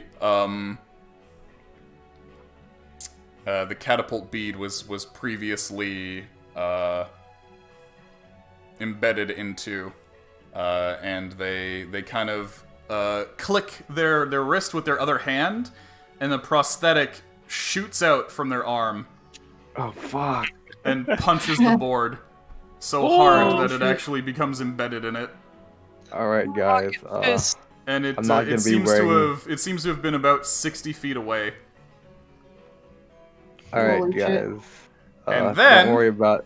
They okay. click their wrist again, and the fist flies back through the air and reattaches to their arm. Oh fuck! All right, guys. I'm gonna have my left arm unarmored for a while, and something happens to it. You know. It happened. What happens. Let's just say. Holy So shit. far away and hobble away. Can't really run with the foot still flying back. What's going on here? It's like Oh some. god. Oh no. Yep, it's a rocket punch. Hell yeah. Anyway, this also works through a combination of guided spirits and magnetism. This is an interesting horse happening right here. Jeez. Just gonna... Yeah. There was more. There was more. No, he's under the horse! What do you see under there, Ardeus? Things he likes. Red rocket. No, it's not. Oh wait, No. that's not the right animal. Never mind. Ooh, Bloop. that wasn't even me who added that. Anyway, why does it have this eye? This bleeding eye. Fucking 5G horse. Yeah, that's why.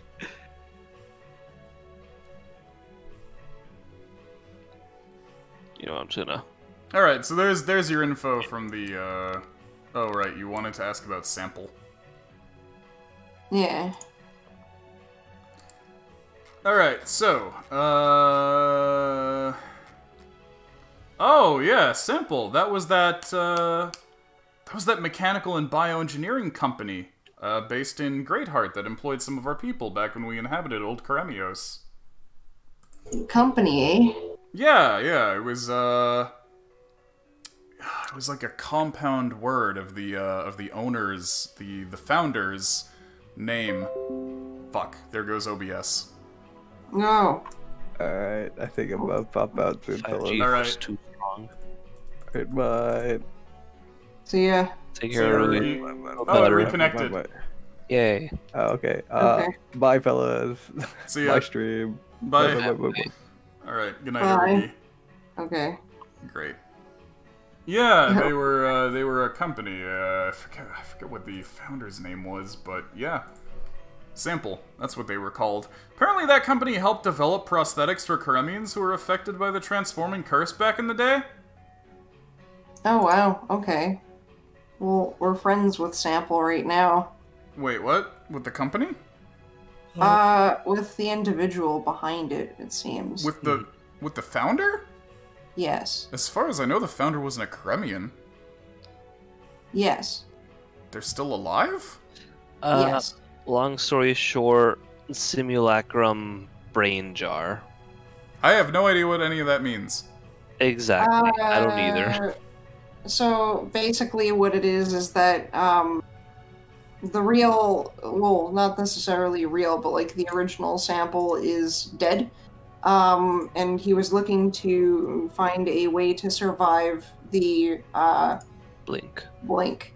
So that was a thing. And then it seems like he was creating copies of himself, and he would transfer knowledge between those copies of himself. And the simulacrum or simulacrum that we found, he's actually, yeah, so we're good friends with him now.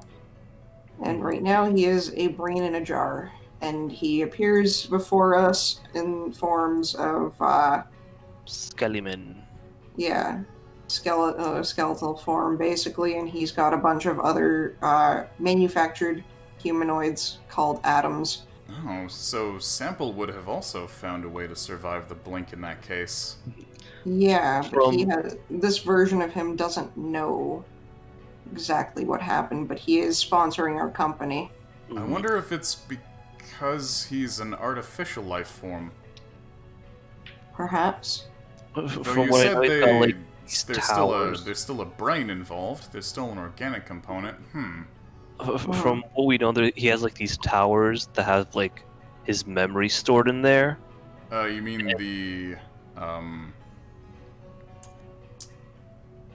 the archives? They're not towers. They're like hard drives. No, I know. Just like, there's like Iskra's understanding and Yeah. explanation. They're tablets, not towers. Okay, these tablets. I'm thinking like towers, like kind of like computer tower, right? Oh, well, they're not really like that anyway. Okay, well, he's got like these tablet disk things that hold his memories. So, don't know where the brain comes from, but he's got the memory stored in non-organic materials. That's crazy. Yes. That's absolutely bonkers. Yes. Yeah. I've never heard of anything like that before. Neither have we. Perhaps Wow. it's a good thing that we've heard of it, Mhm. so we can impart that knowledge onto you guys and maybe even get you guys reconnected with Sample. Mhm. I had never considered such a thing happening. I had no inkling that that company, or I guess that individual, could have survived the blink. I'd definitely like to see where that goes. Yeah. So we can let them know that we made contact, if anything, if the elders approve that. So you've made your way down here based on clues you found in the ruins and from that Sample individual, yes? Yeah. Specifically ruins of old Karemian civilizations. Yes. Well, I guess while you're out there, there are plenty of outposts that have belonged to our people that have been overturned over the years, decades, centuries, millennia since we showed up on Canaan. When we first arrived on this world, the servants of the gods were much more aggressive in their pursuit of us. Several of the places we lived were attacked, reducing them to ruins, and in other instances we succumbed to a plague that was engineered specifically to affect us Karemians, the plague that turns us into monsters. I imagine some such outposts are still out there. If you ever come by one, it would be appreciated if you brought back some of the relics you found there to us. In fact, there used to be an outpost along the mountain range heading east from here. It might be worth your time to check out. Mhm. You could do that, but isn't that close to Terioth? Where do you think Terioth is exactly? East? Mm, Here, let's go to the world map here. southish? Or like southeastish? Well, Terioth roams the majority of the Kopal jungle, so you're not really any more likely to encounter Terioth on that mountain range than you are here, for instance. Mm, I guess do you wanna show this dude your map? yeah. He looks at the map and like cringes a Yeah, bit. he's like, well, where you've labeled Terioth here, that's basically where we are right now. Oh, Oh. Wait, weren't we over here? Oh wait, because we went down here to like Yep. lake. I say. Yeah. Oh wait, So where's there's the entrance into Nova Keremios. Oh, okay, so that's the indicator map. So this is the outpost then. No, I'd say the outpost is further east. Well, I mean, like this is this current outpost, this sanctuary of yours. Nova Keremios. It's like a city. It's Nova Kramios. Yeah, it's So like it's like a then- full city down here. Hmm. From what we have Kramios here. Up north was Lorne Alith. There was Nugget over here. This one was the Dawnspire, right? The red dot? I don't have the indicated map open, so I don't know what you're looking at. And also, I don't know what you're indicating either. Do you have your map like full screen right now? Yes? Okay, that works for me. Oh god, Jesus. Oh, okay, why is it inverted? That's annoying. So yeah, so we have red dots basically like lit up from the indicated map. So there's Kremios, we had the one from Nugget, there's the one in Lorne Alith, we have the one right here, Nova Kremios. There is one here which was the Dawnspire, right? As far as you know, yeah. Yeah. There might be more to that, we're not sure. There was one here by Lake Koyat where we suspect Shepesh is, but we can't do much because there's the Grungs there that worship Shepesh, and we just know there was. I'm gonna get this right. Copper? Yeah, Copper City. Yeah, the Copper City and the lake there. Yeah, I kept seeing bronze each time I mentioned that city, so that's why. Yeah, it's not Yeah. bronze. It's Yeah. specifically It's copper. the alloy and yeah. I know, just One is whatever an reason. alloy, the other's an element. Yep. Yeah, Waggle, waggle. For whatever reason, my brain just kept wanting to call it the Bronze City. Their distinctions are that bronze is harder and Yes. used for weapons and armor and whatnot, whereas copper is much more conductive. Bronze is bronze colored and copper is copper colored. That too. Oh, There's Ruby also a reappeared. sunscreen called Yes, you did. Copper Stone. Was it Copper Stone? I think it is. So Yeah, you can't so- make sunscreen out of bronze. So we can check with the Grungs exactly. Well, no, either way, they say that like the city, this area here is like protected, so it's gonna be a difficult thing. That's probably another outpost or something of the like related to the Kremians. Let me put it this way: if you want to go and fight Shepesh right now, it would just be like jumping into the water with a shark. Yes, which we're not gonna do.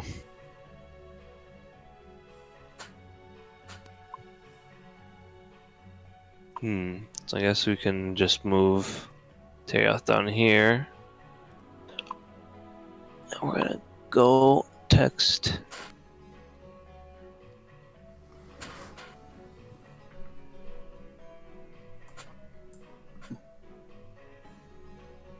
I show the Caribbean our map and ask what it thinks of the drawings. Oh, you definitely have a unique style. Do you like the Asquatch? Oh, wow, and Oops. quite an imagination too. Thank you. This is Nugget. Oh, I wonder what it was called when it was inhabited. I don't know, but we named it Nugget, so it's Nugget now. I guess that's fair if nobody else lives there. There's a bunch of bugs there now. Oh, There's We Brutus. introduced them there. I'm sure they don't mind. Mhm. Yeah. There's a lot of bugs there, and it's very nice. They're bioluminescent, and they crawl around as lighting. We got a couple different funky mushrooms there too. Yeah, And we got our Brutus. slug. Yeah, Brutus. I'm And- glad and- that you can have a slug. Yeah, this He's a over big here is a slug. frog. That is a frog. Yeah. And over here lives frogs. I want to know what this is. Oh, that's our representation of Sample Oh, and one of his atoms. no kidding. He's kind of an eccentric. Mm-hmm. I would say Basically, this is an that's- accurate representation of him. Yep. Sample's gonna meet them and they're all gonna like whisper among themselves and he's like, "What? What did you tell them?" Yeah. But yeah, Uh. Sample essentially lives there in his like underwater lab. We got like a special hidden island here that we have like set up. Yeah, that's where you set up your Radio 5G towers. Yeah. for 5G horse. Yeah. Yeah. Excellent. Cool. There you go. You got your 5G horse tower there now. Oh boy. Yeah, and then where there's a place here called Turtle Rock. And there's slides there, full of lubricant. Yes. For what There's purpose? also The turtles really like riding down them. Oh, okay, recreation.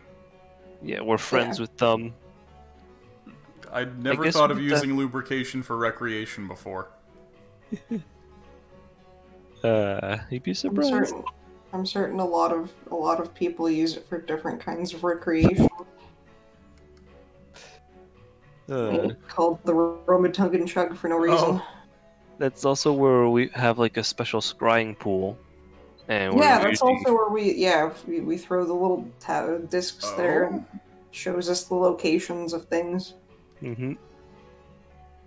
I wonder who could have put that there and for what. I don't know.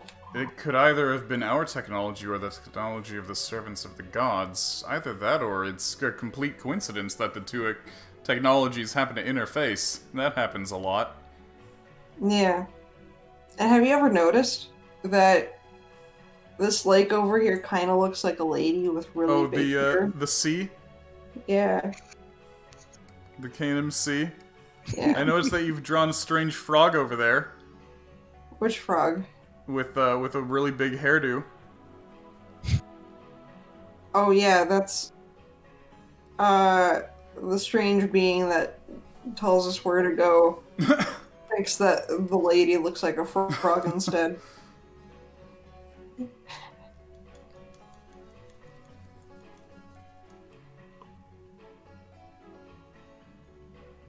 Wonderful.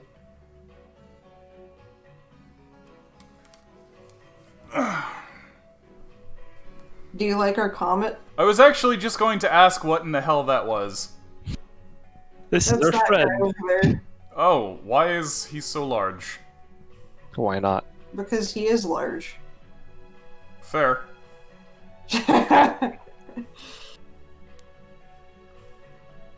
Oh, and then there's this place.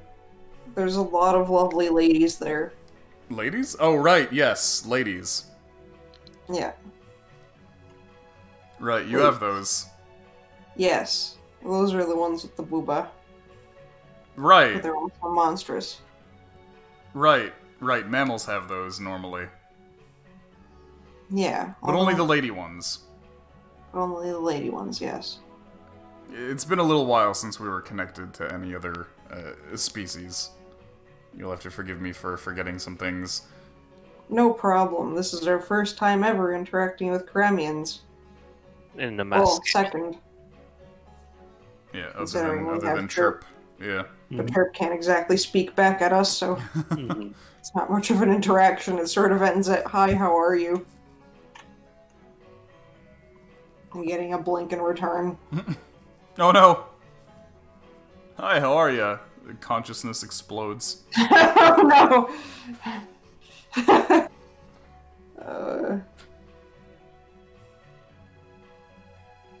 Yeah, cool. Now my mom lives here and she makes cool stuff. Oh, what does she make? She makes clothes and she Oh, does cool stuff. you don't say. Actually, could I talk to you about that? Oh, okay. Here in Nova Kremios, we have more than our fair share of problems. The Circle of Elder usually takes care of the major issues, like attacks from Terioth or food shortages, but there's a few smaller things that tend to slip under their notice. For one, here in Nova Kremios, we actually have very, very little material to make clothing from.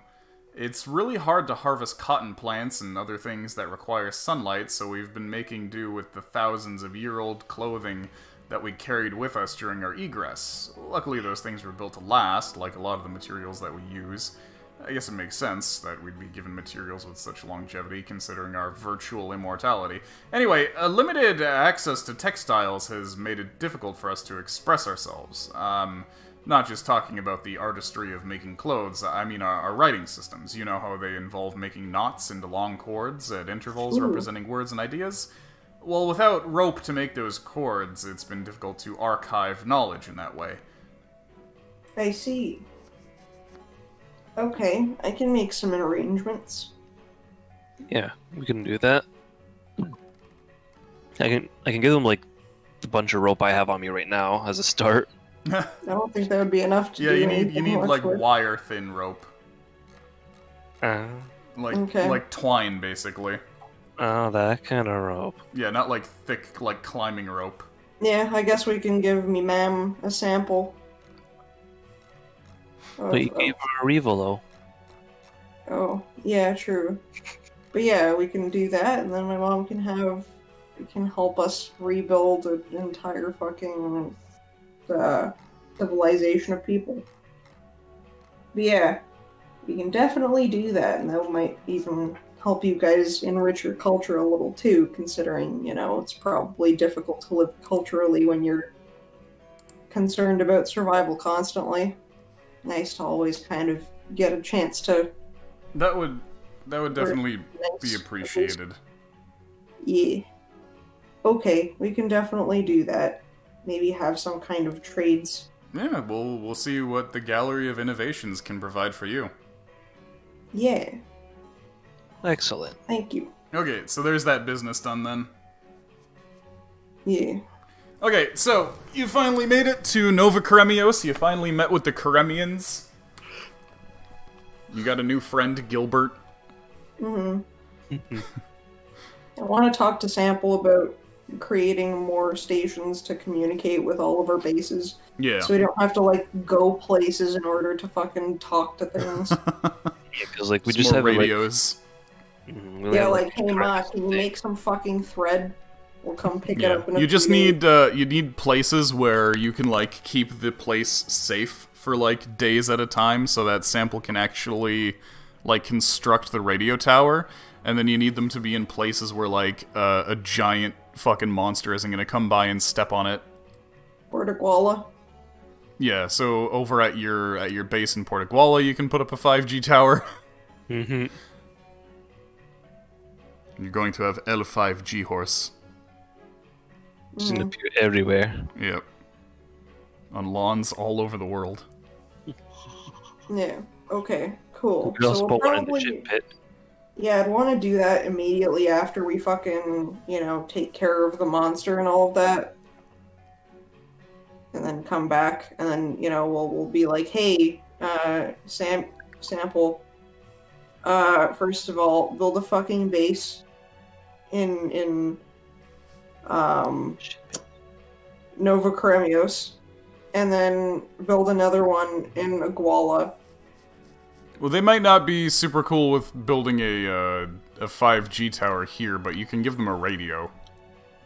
Oh, okay, true. Yeah, you don't have to build a 5G tower everywhere where you want communication, just in enough Okay. places that it gets coverage. Yeah, so Portaguala would probably be a good place because it Yeah. would get the islands and Erudities, maybe even the Library of Tenjo, perhaps. You think you missed whatever 5G horse is? Well, you see, 5G horse is, Right, because we just keep referencing it. Yeah. Is it just me and Brandon that fucking... this is 5G horse.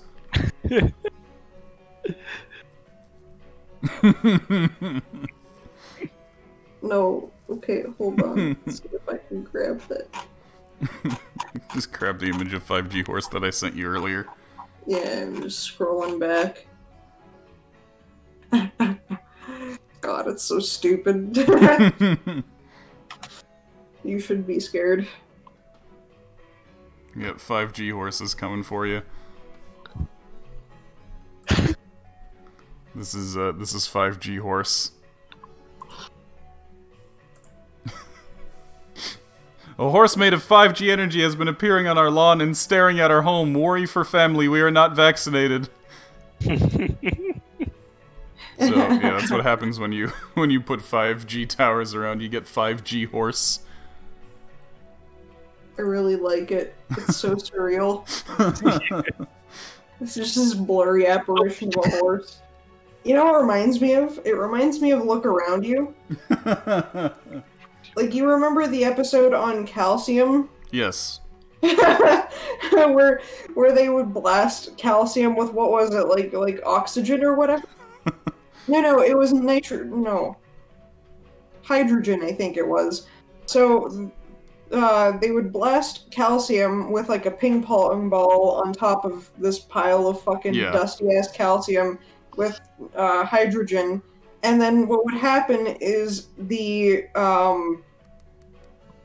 ping pong ball would stay, but then the pile of calcium would disappear, and then they're like, now look where it is, it has appeared, and and then they would kind of like... Yeah, the calcium was like 5 feet to the left of where it actually was or something. Yeah. Yeah. It seems as though the image of the calcium has projected a whole 3 meters away from the original position of the calcium. And then they did another one where they increased the amount of hydrogen output, and it like went fucking like 3 kilometers away. It was really stupid. It was really good. We should do like movie night, but we can do that on the Discord. I can just stream things from the Discord. Oh, true. Isn't it like limited though? No. No. You could just share your screen. Okay. And then everybody can watch. Okay. I see. Yeah, I could just do it on the screen. I can't really hear much. Yeah, no, it's on the Big Bear Bidya. I can do it. Oh, okay, cool. Yeah, I've watched movies with like Psyche Siren and stuff. Okay, that's pretty fucking lit. Mm-hmm. Yeah, we need to watch these because British satire is like, fucking weird. Anyway, so that's probably where we're gonna call it for now. Yeah.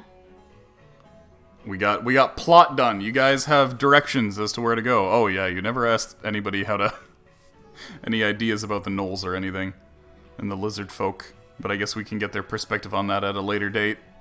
Yeah, I mean, I didn't think they trusted us enough to do anything about that. Yeah, but you can always just talk to them and see if they have any ideas. You can kind of go around the world and ask like anybody if they have any ideas about how to handle the gnoll situation. Yeah, point at someone. Hey, you!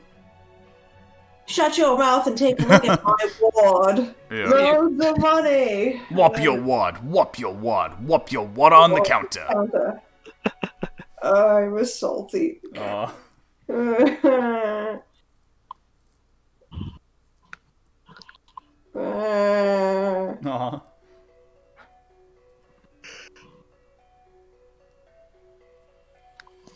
LODSFEMONE. What does that spell? Loads of money, probably.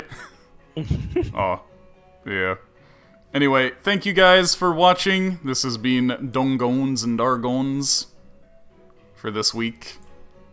We're getting down to the big meat of level 7. We've done all the side stuff. Now we plot. Yeah. Finally plot time. Yeah, join us again next week for more D&D. I'm pretty sure. Yeah, pretty sure next week, the 20th. That's when our next session's gonna be. Yeah. Yeah. In the meantime, speaking of Psyche, I'm gonna go and throw Psyche Siren a raid. Oh hell yeah! She's playing Pummel Party. She can't raid you first this time. Yes. Hua hua.